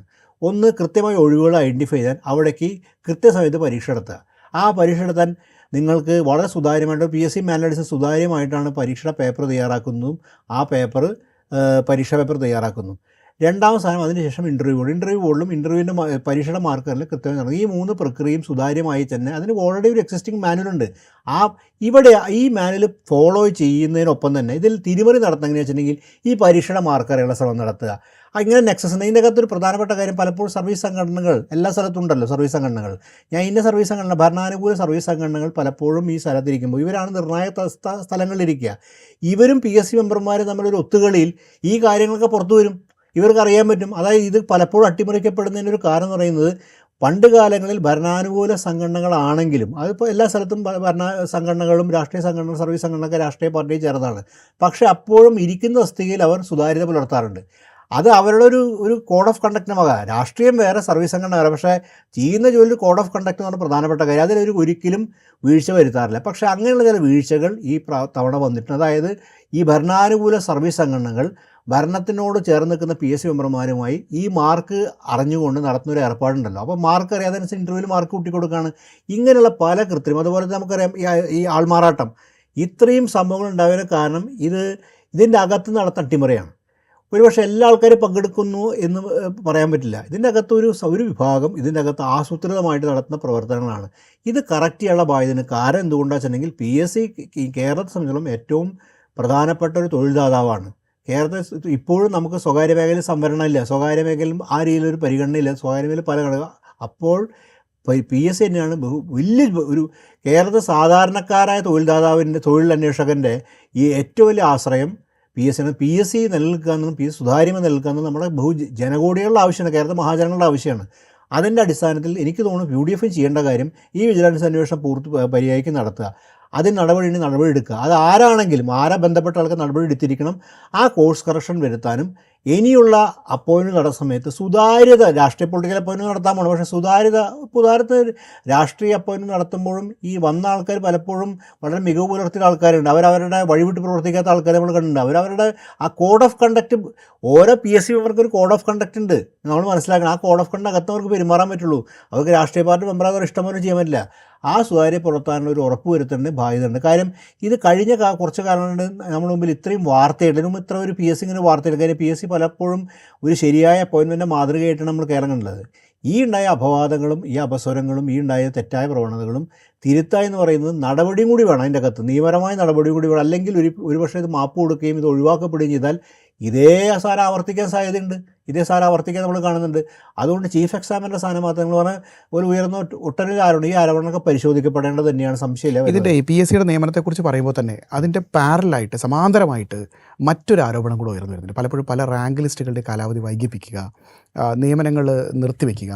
ഈ സമയത്ത് മറ്റൊരു തരത്തിൽ ഇഷ്ടക്കാരെ അല്ലെങ്കിൽ താൽക്കാലിക ജീവനക്കാരെ കൊണ്ടുവരിക, അവരെ പിന്നീട് ഡിപ്പാർട്ട്മെൻറ്റുകളിൽ പലയിടത്തും സ്ഥിരപ്പെടുത്തുക, അത്തരത്തിൽ ഒരു ക്രമക്കേട് കൂടി ഇതിൻ്റെ പാരലായിട്ട് നടക്കുന്നതായിട്ടൊരു ആരോപണം ഉണ്ടായിരുന്നു. തീർച്ചയായിട്ടും അത് നിങ്ങൾ ഉന്നയിക്കേണ്ട പ്രധാനപ്പെട്ട കാര്യമാണ്. കാര്യം PSCയുടെ റോള് അവിടെ കുറയ്ക്കുകയാണ് ചെയ്യുന്നത്. പക്ഷേ PSCയിൽ തന്നെ ഇപ്പോൾ നമ്മൾ കണ്ടു. ഇപ്പോൾ ഒരു PSCയെ തന്നെ കുറിച്ച് വന്ന ഇൻവെസ്റ്റിഗേഷൻ PSCക്ക് അകത്ത് തന്നെ കോൺട്രാക്ട് അപ്പോയിൻമെൻറ്റ് PSCക്ക് അകത്ത് തന്നെ കോൺട്രാക്ട് അപ്പോയിൻമെൻറ്റ് വഴിവിട്ട് നടത്തിയതാണ് നമ്മൾ പറഞ്ഞത്. ഇത് പലപ്പോഴും ഡിപ്പാർട്ട്മെൻറ്റ് നടക്കുന്ന കാര്യമാണ്. വീണ്ടും കഴിഞ്ഞ സർക്കാരിൻ്റെ കാലത്ത് ഈ വിഷയം ഉയർന്നു വന്നതാണ്. ഈ കോഴ്സ് കറക്ഷൻ്റെ ഒരു കാര്യവും കഴിഞ്ഞ സർക്കാർ ചെയ്തിട്ടില്ല. നമ്മൾ മുമ്പിൽ യാഥാർത്ഥ്യമാണ്. കൂടുതൽ അന്വേഷിക്കപ്പെടേണ്ട വിഷയമാണ്. നമ്മൾ അടച്ചാക്ഷേപിക്കണമെങ്കിലും നിങ്ങൾ പറഞ്ഞാണ് പോയിന്റ്. അതായത് പല ഡിപ്പാർട്ട്മെൻറ്റുകളും, ലൈൻ ഡിപ്പാർട്ട്മെൻറ്റിലായിക്കോട്ടെ, ശരിയായ ഡയറക്റ്റ് ഡിപ്പാർട്ട്മെൻറ്റായിക്കോട്ടെ, ഈ ഡിപ്പാർട്ട്മെൻറ്റുകളിലൊക്കെ തന്നെ ഈ തസ്തികകളിലേക്ക് കോൺട്രാക്ട് ജീവനക്കാരെ നിയന്ത്രണമായി വിളിക്കുന്നത്. അതായത് ഇത് റിപ്പോർട്ട് ചെയ്യാതിരിക്കും, ദീർഘകാലത്തേക്കും, പിന്നെ ഒരു ഘട്ടം കഴിഞ്ഞാൽ ഇവർ റെഗുലറൈസ് ചെയ്യാനുള്ള നടപടി എടുക്കുകയും ചെയ്യുന്നു. അങ്ങനെ റെഗുലറൈസ് ചെയ്യപ്പെട്ടു പോകുന്നു. അപ്പോൾ എന്താണ് കോമ്പീറ്റ് വരാനുള്ള അവസരം ഇല്ലാതൊക്കെയാണ്. മാത്രമല്ല ഇതിൻ്റെ അകത്ത് പലപ്പോഴും സംവരണം ഒട്ടിമറിക്കപ്പെടുന്നുണ്ട്. അതിനകത്തെ കൗതുകരമായൊരു കാര്യം, കഴിഞ്ഞ LDF സർക്കാർ വലിയ അഭിമാന പുരസ്പരം ഉന്നയിച്ച് PSCയെക്കുറിച്ച് ഉയർത്തി കാണിച്ചിട്ടുള്ള ചില വസ്തുതകൾ ഞാൻ വാദിക്കാം. ഒന്ന്, ഇന്ത്യയിലെ ആകെ PSC നിയമനങ്ങളുടെ 60% നടക്കുന്ന കേരളത്തിലാണ്. 2025 മാത്രം PSC വഴി സർക്കാർ 36,813 നിയമനങ്ങൾ നടത്തി. തുടർച്ചയായി 3-ാം വർഷവും 30,000-ത്തിലധികം ആളുകൾക്ക് സർക്കാർ ജോലിക്ക് നൽകാൻ സാധിച്ചു. 2016 മെയ് മുതൽ 2025 ഒക്ടോബർ വരെ 31 വരെ PSC മുഖേന ആകെ 3,773 നിയമനങ്ങളാണ് നടന്നത്. ഇത് ചരിത്രമാണ്. സംസ്ഥാനത്ത് 30,000-ത്തോളം പുതിയ തസ്തികകൾ സൃഷ്ടിച്ച് കൂടുതൽ തൊഴിലവസരങ്ങൾ ഉറപ്പാക്കി. യുവതലമുറയ്ക്ക് സർക്കാർ ജോലി എന്ന സ്വപ്നം കാണാനും അത് യാഥാർത്ഥ്യമാക്കാനും കഴിയുന്ന ഒരു നവയുഗം കേരളത്തിൽ വിരിയുകയാണെന്നാണ് കഴിഞ്ഞ സർക്കാർ പറഞ്ഞിരുന്നത്. ഈ സർക്കാരിൻ്റെ കാലഘട്ടത്തിൽ ഈ പറഞ്ഞ കാലഘട്ടത്തെക്കുറിച്ചാണ് നമ്മൾ ഒന്ന് ഇൻട്രോസ്പെക്റ്റീവായിട്ട് നോക്കേണ്ടത് തോന്നുന്നു. അപ്പോൾ ഈ കാലഘട്ടത്തിൽ ഞാനീ പറഞ്ഞതുപോലെ 2 തലത്തിൽ ക്രമക്കേട് ആരോപണം ഇപ്പോൾ ഉയരുന്നുണ്ട്. ഒന്ന്, നിയമനത്തിലുണ്ടായിട്ടുള്ള ഇനി രണ്ടാമത്തെ ഒരു കാര്യം നമ്മൾ നേരത്തെ പറഞ്ഞ താൽക്കാലിക നിയമനങ്ങളിലൂടെ കൊണ്ടുവന്നത്. മൂന്നാമത്തെ ഒരു വിഷയം എന്ന് പറയുന്നത് ചോദ്യപേപ്പർ ചോർച്ചയാണ്. അങ്ങ് നേരത്തെ സൂചിപ്പിച്ചതിൽ കുറച്ചുകൂടെ വ്യക്തത വരുത്താമെന്ന് തോന്നുന്നു. ചോദ്യപേപ്പർ ചോർച്ച, അങ്ങ് സൂചിപ്പിച്ച ഒരു പ്രത്യേക സർവീസ് സംഘടനയുടെ പ്രതിനിധിയാണ് PSC ചെയർമാൻ. അദ്ദേഹം നേരത്തെ ഈ ചോദ്യങ്ങൾ തയ്യാറാക്കി കൊടുക്കുന്ന ആളുകൾ അതത് മേഖലയിലുള്ള എക്സ്പെർട്ടുകളാണ്. അവരിൽ നിന്ന് ചോദ്യങ്ങൾ ശേഖരിച്ച് വെക്കുന്നതും അത് ഡിസ്കസ് ചെയ്യുന്നതും ഈ ചെയർമാനൊക്കെയാണ് മേൽനോട്ടം വഹിക്കുന്നത്. അപ്പോൾ സാധാരണയായി കുറഞ്ഞ പേയ്മെൻറ്റുള്ള വലിയ ഹെർക്കൂലിയനായൊരു ടാസ്ക്കാണ് ചോദ്യങ്ങൾ തയ്യാറാക്കുക എന്ന് അങ്ങേക്ക് അറിയാമല്ലോ. അപ്പോൾ ഈ ചോദ്യങ്ങൾ തയ്യാറാക്കാനായിട്ട് പല ആളുകളും വിട്ടു നിൽക്കുന്ന ഒരു സാഹചര്യത്തിൽ ഏതാനും അംഗങ്ങൾ മാത്രമാണ്, അല്ലെങ്കിൽ ഏതാനും ആളുകൾ മാത്രമാണ് സ്ഥിരമായി ചോദ്യങ്ങൾ കേൾക്കുന്നത്. അതുകൊണ്ട് തന്നെ ഏത് ചോദ്യം എവിടെ വരുമെന്നുള്ളത് കൃത്യമായൊരു ധാരണയുണ്ട്. ഈ ചോദ്യം കൃത്യമായി ഉദ്യോഗാർത്ഥികൾക്ക് ചോർത്തി നൽകിയിരുന്നു എന്നുള്ളതാണ് വലിയ ഒരു ആരോപണമായി പുറത്തു വരുന്നത്. അതായത് നമ്മൾ വളരെ സുതാര്യമാവണമെന്ന് കരുതുന്ന ഒരു സ്ഥാപനത്തെ സംബന്ധിച്ചിടത്തോളം ഇതും വലിയൊരു ആരോപണമാണ്. ഇത് ചോദ്യപേപ്പർ തന്നെ ചോദ്യങ്ങൾ തന്നെ ചോർന്നു പോകുന്നു എന്നുള്ള മൂന്നാമത്തെ ഒരു ആരോപണം നിൽക്കുകയാണ്. ഇതിനെല്ലാം പുറമെ ഈ കഴിഞ്ഞ ദിവസം ഇൻറ്റേർണൽ വിജിലൻസ് കമ്മിറ്റി നടത്തിയിട്ടുള്ള അന്വേഷണത്തിലെ റിപ്പോർട്ടുകൾ ഇപ്പോൾ നമുക്ക് വരുന്നുണ്ട്. അതിനകത്ത് കൃത്യമായി പറയുന്നത് തീരെ IT ഓഡിറ്റ് പോലും നടത്താത്ത, സുരക്ഷ കൃത്യമായി ഉറപ്പുവരുത്താത്ത സോഫ്റ്റ്വെയറുകൾ ഉപയോഗിച്ചാണ് PSC മൂല്യനിർണ്ണയം നടത്തുന്നതെന്നാണ്. അപ്പോൾ PSC നമ്മൾക്കറിയാം, ഈ അടുത്തിടെ ഈ ഡാർക്ക് വെബിൽ PSCയിൽ രജിസ്റ്റർ ചെയ്തിട്ടുള്ള ഉദ്യോഗാർത്ഥികളുടെ പലരുടെയും വിവരങ്ങൾ ചോർത്തി വിൽപ്പനയ്ക്ക് വെച്ചൊരു സാഹചര്യം വരെ ഉണ്ടായി. അതിനുശേഷമാണ് PSC വലിയ സുരക്ഷാ മുൻകരുതലുകൾ എന്നൊക്കെ പറഞ്ഞൊരു OTP സംവിധാനമൊക്കെ കൊണ്ടുവയ്ക്കുന്നത്. അപ്പോൾ അത് അവിടെ നിൽക്കുന്നു. ഇനി മറ്റൊരു ആരോപണമായിട്ട് ഇതോടൊപ്പം തന്നെ ചേർന്ന് വരുന്നത്, ഈ പരീക്ഷകളൊക്കെ നടക്കുമ്പോഴും ഇതിൻ്റെ മൂല്യനിർണ്ണയം ഏത് തരത്തിലാണ് നടക്കുന്നത് എന്നുള്ളതാണ്. നമ്മൾ നേരത്തെ പറഞ്ഞു വന്നതുപോലെ റാങ്ക് ലിസ്റ്റിന് തയ്യാറാക്കാൻ വേണ്ടിയിട്ടുള്ള മൂല്യനിർണ്ണയത്തിൻ്റെ സമയത്ത് 100 മാർക്കിൻ്റെ 100 ചോദ്യങ്ങൾക്കുള്ളതിൽ 58 ചോദ്യങ്ങൾക്ക് പരിഗണിക്കുക പോലും ചെയ്യാതെ മറ്റ് ചോദ്യങ്ങളുടെ ഉത്തരങ്ങൾ മാത്രം പരിഗണിച്ച് ഒരു റാങ്ക് ലിസ്റ്റ് പുറത്തു വിട്ടു എന്നുള്ള കുറ്റസമ്മതം PSC നടത്തുന്ന ഒരു സാഹചര്യത്തിലാണ് ആ ഒരു സാഹചര്യത്തിലാണ് നമ്മൾ ഈ ചർച്ച നടത്തുന്നത്. അപ്പോൾ എവിടെ നിന്ന് തുടങ്ങണം ഇതിൻ്റെ ഒരു തിരുത്തൽ എന്നുള്ളതാണ് ഇതിൽ വലിയൊരു ചോദ്യം. അടിമുടി ഈ പ്രശ്നം ആരോപിക്കപ്പെടുന്ന സമയത്ത് എവിടെ നിന്നാണ് നമ്മൾ? അതല്ല, വിനോദിൻ്റെ അകത്ത് ഒരു PSCക്ക് വ്യവസ്ഥാപിതമായ രീതിയുണ്ട്. ഇപ്പോൾ ഉദാഹരണത്തിന് യൂണിവേഴ്സിറ്റിക്കുണ്ട് കോൺഫിഡൻസ്, ഇപ്പോൾ കൺട്രോളർ ഓഫ് എക്സാമിനേഷൻ അവിടെയുണ്ട്, കോൺഫിഡൻസ് സെക്ഷൻ ഉണ്ട്. ഈ കോൺഫിഡൻസ് സെക്ഷനാണ് കൺസേൺഡ്. നമുക്കറിയില്ലോ ആർക്കാണ് ക്വസ്റ്റ്യൻ പേപ്പർ പോവുക എന്നുള്ളത്. ഇവിടെ നിങ്ങൾ കുറേയൊക്കെ മനുഷ്യൻ്റെ വിശ്വാസത്തെയും ട്രസ്റ്റിൻ്റെ പ്രശ്നമാണ്. ഇപ്പോൾ ഒരു ക്വസ്റ്റ്യൻ പേപ്പർ ഒരാൾ ചുമതലപ്പെടുത്തിയാൽ, അത് യൂണിവേഴ്സിറ്റികളിലും കാണാം, ഇപ്പോൾ നീറ്റ് എക്സാമിലൊക്കെ കാണുന്ന കാര്യം, ചുമതലപ്പെടുത്തി കഴിഞ്ഞാൽ അയാളും PSCയോട് വിശ്വാസത്തിൻ്റെ പ്രശ്നമാണ്. ഞാൻ രഹസ്യമായിട്ട് അല്ലെങ്കിൽ 3 പേപ്പറാണ് സാധാരണഗതിയിൽ പേപ്പർ ചോദിച്ചാൽ അത് സൂക്ഷിച്ചിട്ട് ഇവർ അതിൽ നിന്നുള്ള ക്വസ്റ്റ്യൻസ് എടുത്ത് കൊടുക്കുക. ഈ വിശ്വാസം എന്ന് പറഞ്ഞാൽ നിങ്ങൾക്ക് ഒരു മനുഷ്യനാണ് ലംഘിക്കാൻ എളുപ്പമാണ്. കാര്യം അയാളായി ബന്ധപ്പെട്ടത് ആരാണെന്ന് അറിയാൻ സാധിച്ചാൽ, പലപ്പോഴും ഈ വലിയ തസ്തികയാണെങ്കിൽ ഇത് ആരാണ് ചെയ്യുന്നതൊക്കെ ഒരു അന്വേഷിക്കുന്ന ആൾക്കാരുണ്ടാവും. കാര്യം കേരളത്തിൽ തൊഴിലൊരു പ്രധാനപ്പെട്ട കാര്യമാണ്. അപ്പോൾ ഇത് ചുറ്റുപാടി നടക്കുന്ന ആൾക്കാർ സ്വാഭാവികമായിട്ട് ഉണ്ടാവാൻ സാധ്യതയുണ്ട്. ഇവരന്വേഷിച്ച് കണ്ടുപിടിച്ചാൽ ഇത് കൈമാറിക്കഴിഞ്ഞാൽ കഴിഞ്ഞില്ലേ, ആ ക്വസ്റ്റ്യൻ പേപ്പർ ലീക്കായിപ്പോയി. നമ്മുടെ നീറ്റ് ക്വസ്റ്റ്യൻ പേപ്പർ ലീക്ക് വന്നാൽ അത് വെബിലൂടെ അല്ലെങ്കിൽ വാട്സാപ്പിലൂടെയൊക്കെ ലീക്കായപ്പോൾ വിപുലമായി ലീക്കാവുകയും അതിനകത്ത് പൈസ ഇടപാടെന്നാലും പക്ഷേ അത് വലിയ തോതിൽ പിടിക്കപ്പെട്ടു. പക്ഷേ ഇവിടെ സെലക്റ്റീവ് ലീക്കിങ്ങാണ് ചിലപ്പോൾ നടക്കുക, പെട്ടെന്ന് പിടിക്കപ്പെടണമെന്നില്ല. അതായത് ഇപ്പോൾ നമ്മുടെ ഒരു എൻട്രൻസ് എക്സാമിനേഷൻ, നമ്മുടെ സർവകലാശാലത്തിൽ എൻട്രൻസ് എക്സാമിനേഷൻ നോക്കുക. സർവകലാശാലത്തിൽ ഒരു PhDക്ക് എൻട്രൻസ് എക്സാമിനേഷൻ ഒരു ഡിപ്പാർട്ട്മെൻറ്റ് വിളിച്ചു. ഡിപ്പാർട്ട്മെൻറ്റ് ക്വസ്റ്റ്യൻ പേപ്പറിൽ അവിടുത്തെ ടീച്ചർമാരെ ഇടുക. ആ ഒരു ടീച്ചർക്ക് ഒരു ഇഷ്ടപ്പെട്ട ഒരു വിദ്യാർത്ഥിയെ തൻ്റെ റിസർച്ച് സ്കോളറായിട്ട് എടുക്കണം, അല്ലെങ്കിൽ തനിക്ക് താല്പര്യമുള്ള ആരെങ്കിലും എടുക്കണം. എന്നീ ക്വസ്റ്റ്യൻ പേപ്പർ ചോർത്തി കൊടുത്ത് ആരറിയും? എൻട്രൻസ് എക്സാമിന് നടക്കുന്ന പല ഡിപ്പാർട്ട്മെൻറ്റുകളും ഉണ്ടായിരിക്കും. ഞാനത് അവിടെ സർവകലാശാല നടക്കുന്നതല്ല പറഞ്ഞാൽ ഉദാഹരണം പറയാണ്. ഇപ്പോൾ എൻട്രൻസ് എക്സാമിനേഷൻ നടക്കുന്ന ഒരു ഡിപ്പാർട്ട്മെൻറ്റ്, എൻട്രൻസ് എക്സാമിനേഷൻ നടക്കുന്ന വളരെ കോമ്പറ്റീഷൻ നടക്കുന്ന ഒരു ഡിപ്പാർട്ട്മെൻറ്റ്, ഇപ്പോൾ ഏതെങ്കിലും ഒരു ഡിപ്പാർട്ട്മെൻറ്റ് നമ്മൾ എടുക്കുക, അല്ലെങ്കിൽ ഏത് പല വിഷയങ്ങളിലും ഉണ്ടാവുമല്ലോ, അവിടെ എടുക്കുന്നു. ഈ ക്വസ്റ്റ്യൻ പേപ്പർ അവിടുത്തെ അധ്യാപകരെ രഹസ്യം തയ്യാറാക്കുന്നത്, അവരുടെ സിസ്റ്റത്തിലാണ് തയ്യാറാക്കുന്നത്. ഈ അധ്യാപകർ അറിയാതെ തന്നെ ഒരു പക്ഷേ സുരക്ഷിത, അല്ലെങ്കിൽ അവിടുത്തെ ഒരാൾക്ക് എടുത്തിട്ട് കൺസേൺ എനിക്ക് വിദ്യാർത്ഥിനി അത് കുറച്ച് ചോദ്യം പറഞ്ഞു കൊടുത്താലും മതി ഇതാണെന്നുള്ളത്. അപ്പോൾ ഇങ്ങനെയുള്ള കാര്യങ്ങൾ പലപ്പോഴും ഈ അട്ടിമറിക്ക് പ്രവണതയാവുന്നത് മനുഷ്യ ഇൻ്റർവെൻഷൻ തന്നെയാണ്. അപ്പോൾ ഈ വിശ്വാസ്യത എന്നുള്ള കാര്യം ഉറപ്പുവരുത്തുക എന്നുള്ളത് PSCയുടെ ബാധ്യതയാണ്. ഈ അധ്യാപകരുടെ ഇപ്പം നമ്മൾ എവിടെ തന്നെ നോക്കിയാലും ഒരു അധ്യാപകനെ ചുമതലപ്പെടുത്തിയാൽ ഈ അധ്യാപനം കൊടുത്തു കഴിഞ്ഞാൽ എന്ത് ചെയ്യും? അപ്പോൾ അവിടെ ആ വിശ്വാസം ഉറപ്പുവരുത്തുന്നതിനൊപ്പം തന്നെ ഇങ്ങനെ ലീക്കായി എന്ന് പറഞ്ഞാൽ നടപടി എന്നുള്ളത് നിസ്സാര നടപടിയാക്കരുത്. കാര്യം അയാളെ നാളെ ബ്ലാക്ക് ലിസ്റ്റ് ചെയ്യുന്ന നടപടിയിലേക്ക് വരും. അതിൻ്റെ അപ്പുറത്തേക്കുള്ള ഒരു നിയമ നടപടിയിലേക്ക് തന്നെ പോകണം. കാര്യം കുറ്റകരമായ ക്രിമിനൽ കുറ്റമാണ് ചെയ്തിട്ടുള്ളത്. ഇപ്പോൾ നീറ്റിൻ്റെ കാര്യം നമ്മൾ നീറ്റ് വലിയ വിവാദമാവുന്നത് കൊണ്ടാണ്. ഇതുവരെ ഇപ്പോൾ നീറ്റ് NTA മറുപടി പറഞ്ഞിട്ടില്ല, മന്ത്രി മറുപടി പറഞ്ഞില്ല. നമ്മൾ ആലോചിക്കണം, ഇന്ത്യയിൽ നടന്ന ഏറ്റവും കുറ്റകരമായിട്ടുള്ള ലീക്കാണ് നടന്നത് നീറ്റിൻ്റെ. ശരിക്കും മന്ത്രി അറിഞ്ഞു എന്നുള്ള ചോദ്യം പ്രസക്തമല്ല. കാര്യം മന്ത്രിയല്ലേ, പക്ഷേ അതൊരു വലിയ സംവിധാനം. ഇന്ത്യയിൽ ലക്ഷോപലക്ഷം കുട്ടികൾ തൻ്റെ +2 പരീക്ഷ കഴിഞ്ഞ് മെഡിക്കൽ എൻട്രൻസിന് കഴിയുന്ന സമയത്ത് ആ ലീക്ക് കഴിഞ്ഞാൽ അത് ഒരു തവണയല്ല ആവർത്തിച്ചിരുന്ന സമയത്ത് മന്ത്രി പുങ്കവൻ എന്തിനോട് ഇരിക്കുന്നു? ഉത്തരവാദിത്തം ഉണ്ടല്ലോ. ആ ഉത്തരവാദിത്തം നിർവഹിച്ചില്ലാത്ത കാര്യം അയാൾ അത് വിളിച്ച് കറക്റ്റ് ചെയ്യാനുള്ള ബാധ്യത ആൾക്കുണ്ട്. കാര്യം അയാളുടെ അവിടുത്തെ പവർ ഇരിക്കുന്നത് പവർഫുള്ളായ മനുഷ്യനല്ലോ. ആ കറക്റ്റ് ചെയ്തില്ല, NTA 2 ആൾക്കാരെ മാറ്റി. അതേപോലെ തന്നെ PSC കാര്യം ആവർത്തിക്കുകയാണ്. അപ്പോൾ അതിൻ്റെ തോത് കുറവായിരിക്കാം.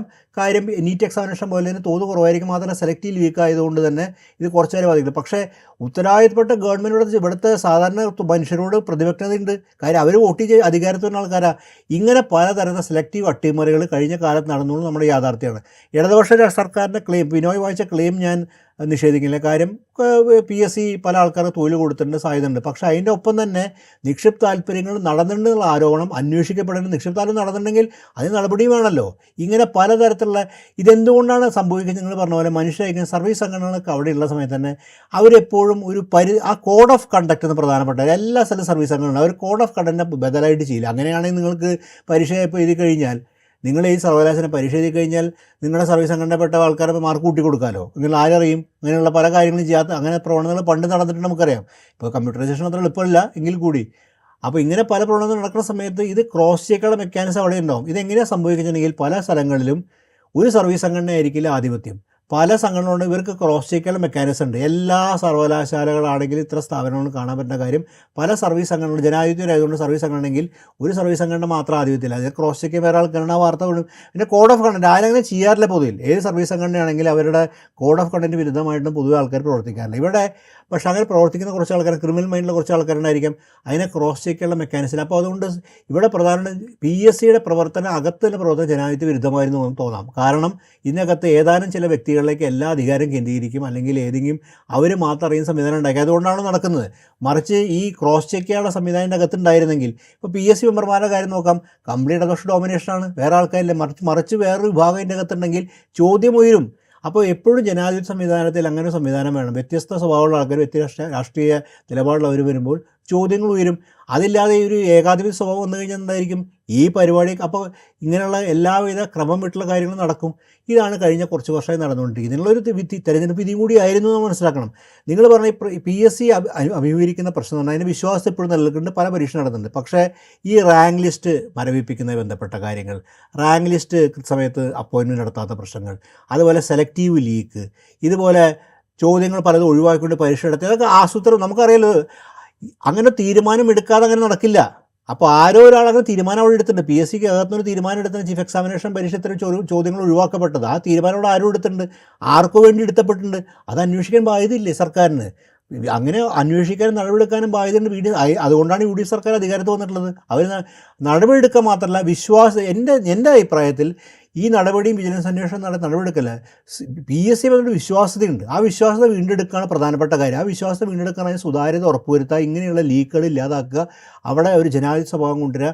അതുപോലെ ഈ മറ്റ് പല എന്താ പറയുക, ഒരു തരത്തിൽ ഈ ക്രോസ് ചെക്കിംഗ് മെക്കാനിസം, മനുഷ്യരാൽ തന്നെയുള്ള ക്രോസ് ചെക്കിംഗ് മെക്കാനിസം അവിടെ സാധ്യമാക്കുക തുടങ്ങിയ കാര്യങ്ങൾ കൊണ്ടുവരാൻ ഈ സർക്കാർ ബാധ്യതപ്പെട്ടിട്ടുണ്ട്. അത് മുഖ്യമന്ത്രി നേരിട്ട് തന്നെ ഉത്തരവാദിത്വം നിർവഹിക്കേണ്ട കാര്യം. അല്ലാന്നുണ്ടെങ്കിൽ ഈ സംവിധാനം അട്ടിമറിക്കപ്പെടും. ഈ സംവിധാനം അട്ടിമറിക്കപ്പെടുക എന്ന് പറഞ്ഞാൽ നിങ്ങൾ ആലോചിക്കണം, കേരളത്തിൽ എത്രയോ ലക്ഷം വരുന്ന തൊഴിലാളികൾ, സാധാരണ മനുഷ്യരുടെ തൊഴിൽ സ്വപ്നങ്ങളാണ് ഇല്ലാതാവുന്നത്. അവർക്ക് സ്വകാര്യ മേഖലയിലൊക്കെ നമുക്കറിയാം പലതരത്തിലുള്ള പ്രശ്നങ്ങളുണ്ട്. ഇവിടെ സുരക്ഷിതമായ ജോലി, സർക്കാർ ജോലി, സുരക്ഷിതമായ ജോലി മാത്രമല്ല, ഏറ്റവും സാമൂഹ്യനീതി പാലിക്കുന്ന സ്ഥാപനം, അത് പ്രധാനപ്പെട്ട കാര്യം, നമ്മുടെ സമൂഹത്തിൽ ഏറ്റവും പ്രധാനപ്പെട്ട കാര്യമാണ്. അത് അട്ടിമറിക്കപ്പെടുക ചെയ്യുന്നത്. അതുകൊണ്ട് ഈ സർക്കാർ നമുക്കൊന്ന് ഒരു പോയിന്റ് നമ്മൾ സ്ട്രെസ് ചെയ്യേണ്ട കാര്യം എന്നുണ്ടെങ്കിൽ, PSCയുടെ വിശ്വാസ്യത വീണ്ടെടുക്കാനായിട്ട് അവർ ഈ കാര്യങ്ങൾ, അതായത് ഇതിന് വിശ്വാസം വീണ്ടെടുക്കാൻ വലിയ സങ്കീർണമായൊരു പ്രക്രിയ ഒന്നും വേണ്ട. PSCക്ക് വ്യവസ്ഥാപിതമായൊരു മാനുവലുണ്ട്, പ്രക്രിയയുണ്ട്. അത് കൃത്യമായി ഫോളോ ചെയ്ത് തന്നെ ഈ വ്യവസ്ഥ രൂപപ്പെടും.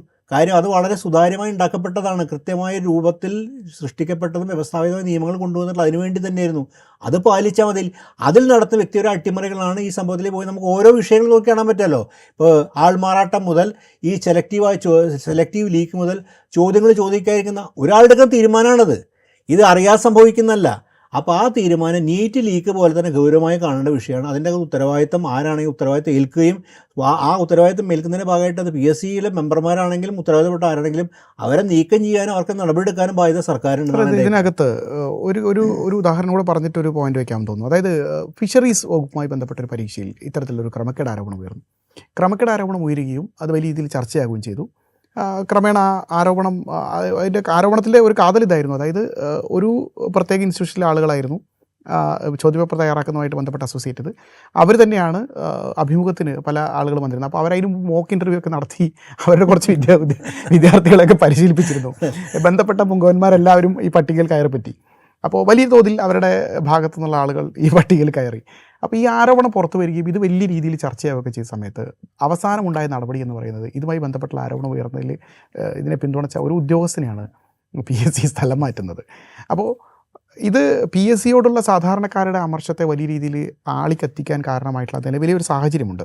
നിലവിലെ പൊതു ജനങ്ങളുടെ ഇടയിൽ PSC എന്ന് പറയുന്ന ഒരു സ്ഥാപനത്തിൻ്റെ വിശ്വാസ്യത അങ്ങ് പറഞ്ഞതുപോലെ ഭരണഘടനാപരമായ സ്ഥാപനമാണ്. നമ്മൾ സാമൂഹ്യനീതി ഉറപ്പുവരുത്തേണ്ട, നിയമനങ്ങൾ കൃത്യമായി നടത്തേണ്ട സ്ഥാപനമാണ്. ആ സ്ഥാപനത്തിൻ്റെ വിശ്വാസ്യത വലിയ രീതിയിൽ ചോദ്യം ചെയ്യപ്പെടുകയും ഒരു മോക്കറി പോലെ PSCനെ കളിയാക്കുന്ന രീതിയിലേക്ക്, PSC എന്ന് പറഞ്ഞാൽ മുഴുവൻ തട്ടിപ്പിൻ്റെ ഒരു വേദിയാണെന്നുള്ള രീതിയിലേക്ക് ചിത്രീകരിക്കാൻ മാത്രം കാര്യങ്ങൾ ഉണ്ടാക്കുകയും ചെയ്തിട്ടുള്ള ഒരു സംവിധാനം അവിടെയുണ്ട്. ഈ സംവിധാനത്തെ എങ്ങനെയാണ് അഴിച്ചു പണിയേണ്ടതെന്നൊരു ചോദ്യമുണ്ട്. നിലവിലെ നിയമന രീതികൾ, ചെയർമാൻ അടക്കമുള്ള ആളുകളുടെ നിയമന രീതികൾ, അംഗങ്ങളെ തിരഞ്ഞെടുക്കുന്ന രീതി, PSCയുടെ ഇപ്പോഴെയുള്ള ഒരു സ്ട്രക്ചർ, അതിനെ ഏത് തരത്തിലാണ് മാറ്റേണ്ടതുണ്ട്? കാരണം ഇപ്പോൾ നേരത്തെ അങ്ങ് സൂചിപ്പിക്കേണ്ടായി, ലേലം വിളിക്കുകയാണ് ഈ കോട്ട കൊടുത്ത അംഗത്തിൻ്റെ ഈ സീറ്റുകൾ വെച്ചിട്ട്. അപ്പോൾ ഈ പൈസ കൊടുത്ത് ഇവിടെ കയറുന്നതിന് ഉറപ്പായിട്ടും ആ പൈസ ഉണ്ടാക്കാനുള്ള അവകാശമുണ്ട്. അപ്പം ഇത്തരത്തിൽ ഒരു സാഹചര്യം തന്നെ ഉണ്ടാക്കാനുള്ള എല്ലാവിധ സഹായങ്ങളും കൊടുക്കുന്ന ഒരു എക്കോ സിസ്റ്റമാണ് നിലവിലെ PSC എന്ന് നമ്മൾ ഏകദേശം ഇപ്പോൾ ബോധ്യപ്പെടുന്നുണ്ട്. ആ ഒരു സാഹചര്യമാണ് PSCയിൽ നിലനിൽക്കുന്നതെന്നുള്ള എല്ലാവിധ ഉദാഹരണങ്ങളും വിരൽ ചൂണ്ടുന്ന അങ്ങോട്ടാണ്. ഇത്തരം ലാഭം ഉണ്ടാക്കാൻ വേണ്ടി, പണം ഉണ്ടാക്കാൻ വേണ്ടി കടന്നു വരുന്ന കുറേ ആളുകളുടെ വേദിയായിട്ട്, ഒരു കോക്കസ് ഉണ്ടാക്കാൻ വേണ്ടി അതിനുള്ള എല്ലാ സാഹചര്യങ്ങളും ഒരുക്കുന്ന ഒരു സ്ഥലമായിട്ട് PSC മാറുന്നു എന്നുള്ളത് ഇതിനെ പഴുതടച്ചതാക്കാനായിട്ട്, അല്ലെങ്കിൽ PSCയിൽ ഇത്തരം ക്രമക്കേടുകൾ ഉണ്ടാകാത്ത രീതിയിൽ, പഴുതടച്ച രീതിയിൽ ഈ PSCയുടെ നിയമനങ്ങളിൽ, PSCയുടെ അംഗങ്ങളുടെ നിയമനങ്ങളിലൊക്കെ നമുക്കൊരു മാറ്റം അനിവാര്യമല്ലേ? അങ്ങനെ മാറ്റത്തെക്കുറിച്ച് ആലോചിക്കും. ഒപ്പം തന്നെ ഞാൻ ബിനോയ് ചോദിച്ചൊരു കാര്യം തന്നെയല്ലോ, നമ്മുടെ ഈ യുവജന സംഘടനകൾ ഈ കാര്യത്തിൽ കാണിക്കുന്ന ഒരു പ്രതികരണ ശൂന്യത എന്നെ അത്ഭുതപ്പെടുത്തുന്നു. കാരണം കോറോ ഹെൽത്ത് കെയറിൽ ബന്ധപ്പെട്ട് ഗൗരവമായ വിഷയം തന്നെ 800 തൊഴിലാളികളെ പിരിച്ചുവിട്ടത് വളരെ പ്രധാനപ്പെട്ട വിഷയമാണ്. അവിടെ കാണിച്ച ഒരു ഇതുണ്ടല്ലോ, ഒരു ജാഗ്രത, അത് PSC വിഷയമായിട്ട് ഒരു പല നമ്മുടെ ഇടതുപക്ഷ യുവജന സംഘടന കാണിച്ചില്ല. അതെന്തുകൊണ്ടും കാണിച്ചില്ല. കേരളത്തിൽ എത്രയോ യുവാക്കളെ ബാധിക്കുന്ന വിഷയം. അപ്പോൾ തങ്ങളുടെ സർക്കാരിൻ്റെ കാലത്ത് വന്ന് തെറ്റായതുകൊണ്ട് നിശബ്ദം പാലിക്കുകയാണ്. കാര്യം നീറ്റ് പോലെ തന്നെ ഗൗരവമായിട്ട് PSC സംരക്ഷിക്കാനുള്ള ബാധ്യത യുവജന സംഘടനകൾക്കാണ്. യുവജന സംഘടനകൾക്ക് അവർ റോട്ടിലിറങ്ങിയാലും ആ സമരം ചെയ്യേണ്ട പ്രധാനപ്പെട്ട കോറോ ഹെൽത്ത് 800 തൊഴിലാളികളെ ബാധിച്ച വിഷയമാണെങ്കിൽ, ഗൗരവ വിഷയമാണെങ്കിൽ, PSC വിഷയത്തിൽ അതിനെക്കാട്ടും ഗൗരവമാണ് നമ്മുടെ യുവജന സംഘടന പ്രതികരണം. എവിടെയാണ് കേട്ടത് നിങ്ങൾ? നമ്മുടെ യുവജന സംഘടന ഈ വിഷയം ഇത്രയും വാർത്തകൾ പുറത്തു വന്നു, മാധ്യമങ്ങളാണ് ഈ വാർത്ത പുറത്തു വിടുന്നത്, മാധ്യമങ്ങളാണ് ചർച്ച ചെയ്തത്. നിങ്ങൾ യുവജന സംഘടന പ്രതികരണം കേട്ടോ? കേരളത്തിൽ യുവജന സംഘടന പേരെടുത്ത് വരില്ല, ഇടതുപക്ഷ യുവജന സംഘടന വരെ പ്രതികരിച്ചോ? അത് പോട്ടെ, ഭരണാനുകൂല യുവജന സംഘടനകളുടെ പ്രതികാരം എന്തോ നിശബ്ദം അവിടെ പ്രതികരിച്ചവർ എന്ത് ചെയ്തു? ഒന്നും ചെയ്തിട്ടില്ല. അതുകൊണ്ട് കേരള യുവജന സംഘടനകൾ അക്രോസ് എല്ലാ യുവജന സംഘടനകൾക്കും അവർക്ക് ഉത്തരവാദിത്തമുണ്ട്. ഇത് ജാഗ്രത പുലർത്തേണ്ട കാര്യം കൃത്യമായി നടക്കാൻ അവർക്ക് ബാധ്യതയുണ്ട്. ഈ PSC അപ്പോയിൻമെൻറ്റുമായി ബന്ധപ്പെട്ട് നമുക്ക് ദീർഘകാലത്തെ കാര്യം നോക്കുമ്പോൾ രാഷ്ട്രീയ അപ്പോയിൻമെൻറ്റ് നടക്കുന്നത്, അത് വലിയ മാറ്റം കൊണ്ടുവരാൻ പറ്റുമല്ലോ. ഭരിക്കുന്ന പാർട്ടി ആൾക്കാർ അവരുടെ താല്പര്യം അനുസരിച്ചുള്ള ആൾക്കാർ അപ്പോയിൻറ്റ്. പക്ഷേ അപ്പോഴും അക്കാദമിക് മെറിറ്റ് നോക്കാൻ ബാധ്യതയുണ്ട്. മുമ്പ് അപ്പോയിൻമെൻറ്റ് സമയത്ത് ആൾക്കാരൊക്കെ പരിചയസമ്പന്ന ആൾക്കാരാണ്, അവർക്ക് അതിൻ്റെ യോഗ്യത ഉണ്ട്. യാതൊരു യോഗ്യതയും മാനദണ്ഡമില്ല. നിങ്ങൾക്ക് എന്താണ് PSC മെമ്പർക്ക് യോഗ്യത? ഒരു യോഗ്യതയില്ല. നിങ്ങൾക്ക് പ്രത്യേകിച്ച് ഒരു ഇൻ്റർവ്യൂ ചെയ്യാൻ, നിങ്ങളൊരു ഇപ്പോൾ ചീഫ് എക്സാമിനറുടെ പോസ്റ്റിലേക്ക് ഇൻ്റർവ്യൂ ചെയ്യാൻ പോകുന്നൊരു PSC മെമ്പറാണെങ്കിൽ അയാളുടെ യോഗ്യത എന്തായിരിക്കണം? ഒരു യോഗ്യതയും വേണ്ട. PSC മെമ്പർക്ക് യോഗ്യതയുണ്ട്, വിനോദ് പറയും പൊള്ളി. അപ്പോൾ അതിൻ്റെ അകത്തൊരു അടിസ്ഥാനമായിട്ട് ഒരു യോഗ്യത, അയാളുടെ പരിചയസമ്പന്നത, അയാളുടെ സർക്കാർ ഏതെങ്കിലും സർവീസിലേക്ക് ഇതൊക്കെ നോക്കണ്ടേ? ഇത് പല ആൾക്കാരും, നമ്മുടെ കോഴിക്കോട് തന്നെ ഉണ്ടായാലും ഒരു ആരോപണം ഈ പേയ്മെൻറ്റായി ബന്ധപ്പെട്ട് തെളിയിക്കപ്പെട്ടില്ല ആരോപണം ഉണ്ടായല്ലോ. അപ്പോൾ എന്ത് മാനദണ്ഡം ഇതിൻ്റെ അകത്ത് പാലിക്കുന്നവർ? അപ്പോൾ പല ആൾക്കാർ ചില ആൾക്കാർ PSC മെമ്പറിന് കിട്ടുന്ന 4 ലക്ഷം രൂപേൻ്റെ ശമ്പളം എന്നാണ് മനസ്സിലാക്കുന്നത്. 4 ലക്ഷം രൂപ, പിന്നെ കാറ്, വലിയ വാർത്തയാണ്. അതെ, പ്രധാനമന്ത്രിയേക്കാൾ കൂടുതൽ ശമ്പളം വാങ്ങുന്ന, മുഖ്യമന്ത്രിയേക്കാളും ചീഫ് സെക്രട്ടറിയേക്കാൾ കൂടുതൽ ശമ്പളം വാങ്ങുന്ന ആളാണ് PSC ചെയർമാൻ എന്നാണ്. അംഗങ്ങൾക്കും ഏകദേശം അതേപോലെ ഉയർന്ന ശമ്പളം ഉണ്ട് എന്നുള്ള ശമ്പളം കാര്യം മാത്രം നോക്കരുത് നമ്മൾ. ശമ്പളത്തിനൊപ്പം തന്നെ ഇവർക്ക് ഒരുപാട് സൗകര്യങ്ങളുണ്ട്. ഇവർക്ക് കാറ്, യാത്ര, എല്ലാ പലതരത്തിലുള്ള സൗജന്യങ്ങളും സൗകര്യങ്ങളും ആൾക്കാരാണ്. മനസ്സിലായി, നമ്മൾ നിസ്സാര ആൾക്കാരൊന്നുമല്ല. അപ്പോൾ അത്രയും ഒരു പവറുണ്ട്. അതുപോലെ എത്ര ആൾക്ക് തൊഴിൽ കൊടുക്കാൻ നിർണ്ണയിക്കുന്ന ഒരു കമ്മിറ്റി. ഇതിൽ ഇവർക്ക് എന്ത് വിദ്യാഭ്യാസ യോഗ്യത ഉള്ളത്? അല്ലെങ്കിൽ വിദ്യാഭ്യാസ യോഗ്യതപ്പെട്ടവർക്ക് എന്ത് യോഗ്യതയുള്ള പല ആൾക്കാർക്കും? അപ്പോൾ ഇതൊക്കെ നിർണ്ണയിക്കപ്പെടാത്ത രീതിയിൽ രാഷ്ട്രീയ താല്പര്യങ്ങളുടെ അടിസ്ഥാനത്തിൽ മാത്രം, പ്രത്യേക ഘടകകക്ഷികൾ അപ്പോയിൻമെൻറ്റിലാണ് ഏറ്റവും കൂടുതൽ അപകടം എനിക്ക് തോന്നുന്നു. അവർ നിരുത്തരവാദമായിട്ട് ലേലം വിളി പോലെയാണ് കൊടുക്കുന്ന സ്ഥിതി. ഇത് മാറ്റാൻ ബാധ്യതയുണ്ട്. കാര്യം അല്ലെങ്കിൽ നിങ്ങൾ ചെയ്യുന്ന ഒരു വലിയ തലമുറയോട് അനീതി ചെയ്യുകയാണ്, കേരളത്തിലെ ബഹുജനങ്ങളോട് അനീതി ചെയ്യുകയാണ്. ഇതിൽ ഏറ്റവും കൂടുതൽ വിക്ടിമൈസ് ചെയ്യപ്പെടുന്ന ആരാണ്? സർവ്വസാധാരണക്കാരായ ആൾക്കാർ, അതായത് നിർധനരായിട്ടുള്ള ആൾക്കാർ, പാവങ്ങൾ, ഈ സ്വകാര്യ മേഖലയിൽ കടന്നു വരാൻ പറ്റാത്ത, സംവരണത്തിൻ്റെ ആനുകൂല്യം ലഭിക്കാത്ത അങ്ങനെയുള്ള ഒരുപാട് പേരുണ്ടല്ലോ. ആ മനുഷ്യരെയാണ് വഞ്ചിക്കുക ചെയ്യുന്നത് സർക്കാർ. ഏത് സർക്കാർ അവരെ വഞ്ചിക്കുകയാണ്. നിങ്ങൾ ഇപ്പോൾ ഉദാഹരണത്തിന് എത്ര വിദ്യാഭ്യാസ യോഗ്യതയും പ്രൈവറ്റ് മേഖലയിൽ കടന്നു വരാനുണ്ട് പല ആൾക്കാർക്ക് സാധിക്കാത്തതിൻ്റെ കാരണം പല ബാരിയേഴ്സും ഉണ്ട്. എളുപ്പമല്ല സ്വകാര്യ മേഖല മെറിറ്റിൻ്റെ അടിസ്ഥാനത്തിലല്ല, സ്വകാര്യ മേഖലയിൽ കടന്നു വരാൻ പല കടമ്പകളുണ്ട്. നിങ്ങൾ പരിചയം വേണം, പല ബന്ധങ്ങളുടെ അടിസ്ഥാനിച്ചാൽ കയറി വരിക. അപ്പോൾ വളരെ കഴിവുള്ള മിടുക്കിയായിട്ട് ഒരു ആൾക്ക്, ഒരു പ്രൊഫഷണൽ ആയിക്കോട്ടെ വിദ്യാഭ്യാസമായ ആൾക്ക് എളുപ്പമല്ല സ്വകാര്യ മേഖലയിൽ കടന്നു വരാനായിട്ട്. അതുപോലെ തന്നെ പലതും കോൺട്രാക്ട് ജോലി, ആ സമയത്താണ് സർക്കാർ മേഖല, അതായത് ശരിയായ പഠിപ്പിൻ്റെ അടിസ്ഥാനത്തിൽ തങ്ങൾക്ക് കിട്ടുന്ന സാമൂഹിക അടിസ്ഥാനത്തിൽ കയറി വരാൻ പറ്റുന്ന മേഖലയാണ്. അങ്ങനെയുള്ള എത്ര ആൾക്കാർ വഞ്ചിക്കല്ലേ, എത്ര ബഹുജനങ്ങളെ വന്ന് എത്ര യുവാക്കളെ വഞ്ചിക്കണേ. ഇവിടെ നിങ്ങൾ അറിയാം, നീറ്റിനെതിരെ ഇവിടെ കേരളത്തിൽ യുവജന സംഘടനകൾ ഇന്ത്യയിൽ പ്രതികരിച്ചു. ശരിയായ പ്രതികരണമായിരുന്നു. കാര്യം നീറ്റിൽ സർക്കാർ വഞ്ചനാപരം നിലപാടെടുത്ത് അതിന് മന്ത്രി ഇപ്പോഴും ഉത്തരവാദിത്തം കാണിക്കാതെ നമുക്ക് എല്ലാവർക്കും പ്രതിഷേധമുണ്ട്. അതിൻ്റെ പേരിലാണ് കോക്രോച്ച് പാർട്ടി അവിടെ സമരം നടത്തുന്നത്. അതിനെതിരെ പ്രതിഷേധിച്ച് യുവജന സംഘടനകൾ കേരളത്തിലെ PSCയിൽ വന്ന് ഈ അലംഭാവത്തിനോട് എന്താണ് പ്രതികരിക്കാതിരിക്കുന്നത്? അത്ഭുതപ്പെടുത്തുന്നു എനിക്ക്. നിശബ്ദ പാലിക്കലേ ചെയ്യുന്നത്. അതിൻ്റെ അർത്ഥം ഇവർക്കും രാഷ്ട്രീയ താല്പര്യങ്ങളാണുള്ളത്. യുവജനങ്ങളോടോ യുവാക്കളോടോ വരും തലമുറയോട് ഒരു പ്രതിബദ്ധത ഇവർക്കില്ല. ഇവർക്ക് ഇവരുടെ താല്പര്യങ്ങൾ, ഇവർക്കും പറ്റുകയാണെങ്കിൽ അവിടെ കയറിയിരിക്കാൻ എന്താ വഴി നോക്കുന്ന ആൾക്കാരാണ്. യുവാക്കളെന്ന് വിളിക്കുന്ന അതിന് നേതാക്കളും എന്നീ വഴി അവിടെ കയറപ്പറ്റാൻ നോക്കി നടക്കുന്ന ആൾക്കാർ. അവർക്കൊരു പ്രതിബദ്ധത ഇല്ല, അല്ലെങ്കിൽ പ്രതിഷേധിക്കില്ലേ? അവരതിൻ്റെ എതിരേപ്പരം രേഖപ്പെടുത്തില്ലേ? ഈ ഭരണാനുകൂലമായിട്ട് സംഘടനകളുടെ കാര്യം തന്നെയാണ്. അവരിപ്പോൾ നോക്കുന്നത് അവർക്ക് എന്തെങ്കിലും സൗകര്യം കിട്ടുമെന്നുള്ളതാണ്. അതുകൊണ്ട് ഇത് കേരള സമൂഹം ഏറ്റെടുക്കേണ്ട വിഷയമാണ്. മാധ്യമങ്ങളിലൂടെയാണ് ഈ വാർത്ത പുറത്തു വരുന്നത്, മാധ്യമങ്ങളാണ് ചർച്ച ചെയ്യുന്നത്. അതിൻ്റെ അപ്പുറത്തേക്ക് കേരളത്തിൽ ഗൗരവമായി ഏറ്റെടുക്കേണ്ട വിഷയമാണ്. കാര്യം PSC സംരക്ഷിക്കാനുള്ള ബാധ്യത, PSCയുടെ വിശ്വാസം നിലനിർത്താനുള്ള ബാധ്യത, കേരളത്തിൻ്റെ ഭാവിയെക്കുറിച്ചുള്ള ബാധ്യതയെ ബന്ധപ്പെട്ട കേരളത്തിൽ എത്രയോ വരുന്ന തലമുറകൾക്ക് ജോലി കൊടുക്കുന്ന സ്ഥാപനമാണ്. കേരളത്തിൽ യുവാക്കൾ എത്ര പേര് പ്രതീക്ഷിച്ചിരിക്കുകയാണ്. അപ്പോൾ നമ്മൾ കുറച്ചു കാലം റിപ്പോർട്ട് ചെയ്ത ക്രമക്കേടും ഈ റാങ്ക് ലിസ്റ്റുമായി ബന്ധപ്പെട്ട പ്രശ്നമൊക്കെ ഗൗരവമായി സർക്കാർ എന്തെങ്കിലും അതിനകത്ത് ഒരു പഠനം നടത്തിയോ അല്ലെങ്കിൽ അന്വേഷണം നടത്തിയോ ഉടനെ തന്നെ അതിന് കാലതാമസമല്ല, കാലം ഇതിൻ്റെ അകത്ത് സമയമെടുത്താൽ നിങ്ങളെ സംബന്ധിച്ചിടത്തോളം ഇതിൻ്റെ അകത്ത് കുറച്ച് വളരെ അലംഭാവത്തോടെയാണ് പോകുന്നുണ്ടെങ്കിൽ നമുക്ക് നഷ്ടപ്പെടാൻ പോകുന്ന വലിയ നഷ്ടമായിരിക്കും. അതിന് ആ സമയം കൊടുക്കാതെ ഉടനെ തന്നെ നടപടിയെടുക്കുകയും അതിൻ്റെ അകത്ത് പ്രശ്നം പരിഹരിക്കുകയും ചെയ്യേണ്ട കാര്യമാണ്. വിജിലൻസ് അന്വേഷണം കൊണ്ട് മാത്രം പരിഹരിക്കുന്നില്ല. കാര്യത്തിൻ്റെ അകത്ത് പലതരത്തിലുള്ള ക്രമങ്ങളുണ്ട്. ഇപ്പോൾ ഉദാഹരണത്തിൽ ഈ റാങ്ക് ലിസ്റ്റുമായി ബന്ധപ്പെട്ട കാര്യങ്ങൾ വിജിലൻസ് അന്വേഷണ പരിധിയിൽ വരുന്നതല്ല. അത് നോക്കണം, എന്തുകൊണ്ട് റിപ്പോർട്ട് ചെയ്യപ്പെടുന്നില്ല. സർക്കാർ ഈ കഴിഞ്ഞ ദിവസം അല്ല ഇന്ന് അതുമായി ബന്ധപ്പെട്ടൊരു വാർത്ത വരുന്നുണ്ട്. സർക്കാർ വിജിലൻസിനെ TM അബ്രഹാമിൻ്റെ നേതൃത്വത്തിലുള്ള ഒരു വിജിലൻസ് സംഘത്തെ നിയോഗിച്ചുകൊണ്ട് ഇതിൻ്റെ ക്രമക്കേടുകളെക്കുറിച്ച് അന്വേഷിക്കാൻ വേണ്ടിയിട്ടുള്ള ഒരു നീക്കം നടത്തുന്നു എന്നുള്ള ഒരു വാർത്ത കൂടെ ഇതിനോടൊപ്പം വരുന്നുണ്ട്. അതിനകത്ത് എനിക്കോട് വിജിലൻസ് ഡയറക്ടർ എന്തെങ്കിലും ഉത്തരവാദിത്തം കാണിച്ച് അദ്ദേഹം ഗവർണറിൽ നിന്ന് അപ്രൂവൽ കിട്ടിയാലും മതി എന്നൊക്കെ പറഞ്ഞ് വാർത്ത കണ്ടിരുന്നു. എന്തായാലും വിജിലൻസ് കുറിച്ച് ജാഗ്രതയോടെ പെരുമാറുന്നതാണ് മനസ്സിലാക്കാൻ സാധിക്കുന്നത്. സർക്കാർ എന്തെങ്കിലും അന്വേഷണം അനുമതി കൊടുക്കുകയും ഇത് മാത്രമല്ല അതിൻ്റെ അകത്ത് PSC ബന്ധപ്പെട്ടൊരു കാര്യം, അതിൻ്റെ വിശ്വാസം പറഞ്ഞാൽ ഈ ക്രമക്കേടിൻ്റെ വിഷയം മാത്രമല്ല, ഈ റാങ്ക് ലിസ്റ്റുമായി ബന്ധപ്പെട്ട കാര്യങ്ങൾ. റാങ്ക് ലിസ്റ്റ് പലപ്പോഴും എന്താ പറയുക, ആൾക്കാർ അപ്പോയിൻ്റ് ഒരുപാട് വിഷയങ്ങൾ ഉണ്ടായിട്ടുണ്ടല്ലോ. പല റാങ്ക് ലിസ്റ്റിൽപ്പെട്ട ആൾക്കാർക്കും എത്ര പേര് തിരുവനന്തപുരം സമരം ചെയ്ത് നമുക്ക് ഓർമ്മയുണ്ടല്ലോ എന്നുള്ളത്. ഇങ്ങനെയുള്ള വിഷയങ്ങളൊക്കെ ഉണ്ട്. റാങ്ക് ലിസ്റ്റ് വന്ന ആൾക്കാർക്ക് അപ്പോയിൻമെൻറ്റ് കിട്ടാത്ത കാര്യം കൃത്യസമയത്ത് കൃത്യസം റിപ്പോർട്ട് ചെയ്യാത്തതാണ്. ചിലപ്പോൾ ചില ആൾക്ക് ജോലി നഷ്ടപ്പെടുന്നു, ഇവർ ആ സമയത്ത് റിപ്പോർട്ട് ചെയ്തിട്ടില്ല. അതായത് അവിടെ ഇരിക്കുന്ന ഇവരൊക്കെ PSC വഴി കിട്ടിയ ആൾക്കാരായിരിക്കും. ഉദ്യോഗസ്ഥ ദുഷ്പ്രഭുവായി കഴിഞ്ഞാൽ റിപ്പോർട്ട് ചെയ്യില്ല. നിങ്ങൾക്ക് പല സംഭവം ഉണ്ടല്ലോ, അതായത് 1 മണിക്കൂർ വൈകിയുകൊണ്ട് ജോലി നഷ്ടപ്പെട്ട എത്ര ആൾക്കാർ. ഇങ്ങനെയുള്ള ഉദ്യോഗസ്ഥ ദുഷ്പ്രഭുക്കൾക്കെതിരെ നടപടിയെടുക്കാനുള്ള ധൈര്യം വേണം സർക്കാർ. കാര്യം ഇത് നിങ്ങൾക്ക് ഒഴിവുണ്ടെങ്കിൽ ആ ഒഴിവ് നിയമാനുസൃതമായ ഒഴിവാണെങ്കിൽ റിപ്പോർട്ട് ചെയ്യാനുള്ള ബാധ്യത ഉദ്യോഗസ്ഥ വൃന്ദത്തിനുണ്ട്. അല്ലെങ്കിൽ അത് അതിൻ്റെ ചുമതല വഹിക്കാനാണ് മറ്റു ഉദ്യോഗസ്ഥരിരിക്കുന്നത്. ഇങ്ങനെയുള്ള ഒരു സെറ്റ് പ്രോബ്ലം ഈ PSC ബന്ധപ്പെട്ട് നിൽക്കുന്നുണ്ട്. ഇതൊക്കെ നമ്മൾ പറയുന്ന കാര്യം എന്നറിയോ, ഇത് വിശ്വാസമുള്ള പ്രസ്ഥാനം തന്നെയാണ്. ഇത് ജനങ്ങൾക്ക് പ്രതീക്ഷ പ്രസ്ഥാനം തന്നെയാണ്. കാര്യം എത്രയോ പേർക്ക് തൊഴിൽ കൊടുക്കുന്നുണ്ട്. ആ വിശ്വാസം നിലനിർത്താനും ഉറപ്പുവരുത്താനും സർക്കാർ ഇതാക്കേണ്ടത്. അതുകൊണ്ട് ഈ ക്രമക്കേട് മുതൽ ഈ റാങ്ക് ലിസ്റ്റ് ബന്ധപ്പെട്ട പ്രശ്നങ്ങൾ ഗൗരവമായി കണ്ടുകൊണ്ട് ഇനിയുള്ള സർക്കാരിൻ്റെ PSC അപ്പോയിൻമെൻറ്റിൽ സുതാര്യത, അവിടേക്ക് നിയോഗിക്കപ്പെടുന്നവർക്ക് എന്ത് യോഗ്യത സമൂഹത്തോട് പറയാൻ ബാധ്യതയുണ്ട്.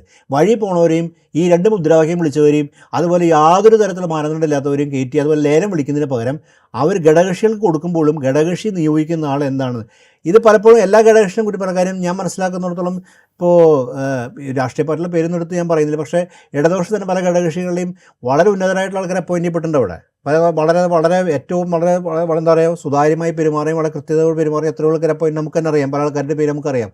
അവരൊക്കെ പല എഴുതുന്നവരാണ്. അങ്ങനെയുള്ളവർ വന്നിട്ടുണ്ട്. പക്ഷേ അതുപോലെ അവിടെ നിന്ന് എല്ലാ ഘടകകക്ഷികളും പെരുമാറുന്ന കാര്യം കഴിഞ്ഞ ഗവൺമെൻറ്റിൻ്റെ കാലത്ത്. അതുകൊണ്ട് നിങ്ങൾ അപ്പോയിൻ്റ് ചെയ്യപ്പെടുന്നവർ ആരായിക്കോട്ടെ അതിന് മാനദണ്ഡമായിരിക്കും. ഓരോ ഘടകകക്ഷികൾക്ക് അവരുടേതായ മാനദണ്ഡമായിരിക്കും അപ്പോയിൻ്റ് ചെയ്യാനായിട്ട്. പക്ഷേ അപ്പോയിൻ്റ് സമയത്ത് ആ വരുന്ന ആൾ അതിന് അർഹനായിരിക്കണം, അയാൾ കൊള്ളാവുന്ന ആളായിരിക്കണം. ആ വ്യക്തി ഇത് കൃത്യമായിട്ട് കോഡ് ഓഫ് കണ്ടക്റ്റ് പാലിച്ചുകൊണ്ട് ചെയ്യുന്നൊരു സംവിധാനം. അപ്പോൾ ഇങ്ങനെ ഒരു സെറ്റ് ഓഫ് പ്രോബ്ലംസ് PSC ബന്ധപ്പെട്ടുണ്ട്. എനിക്ക് തോന്നുന്നു ഇതിനകത്ത് ഒരു ക്യാബിനറ്റ് തന്നെ വിശദമായിട്ട് ആലോചിക്കേണ്ട വിഷയമുണ്ട്. കാര്യം ഇത് നിസ്സാരമായി കാണാതെ ഗൗരവമായിട്ട് ആ വിഷയം തന്നെ ചർച്ച ചെയ്ത് അതിൻ്റെ അകത്ത് പ്രശ്നം പരിഹരിക്കാനും അതിൻ്റെ അകത്ത് നടപടിയെടുക്കാനാണ് ശ്രമിക്കേണ്ടത്. കാര്യം അല്ലെങ്കിൽ ഉണ്ടല്ലോ, അത് കേരളത്തിൽ ഉണ്ടാക്കുന്ന ദൂരവ്യാപകമായ നഷ്ടം ചില്ലറയായിരിക്കില്ല. നാളെ തലമുറ ഇവരോട് ചോദ്യം ചെയ്യും.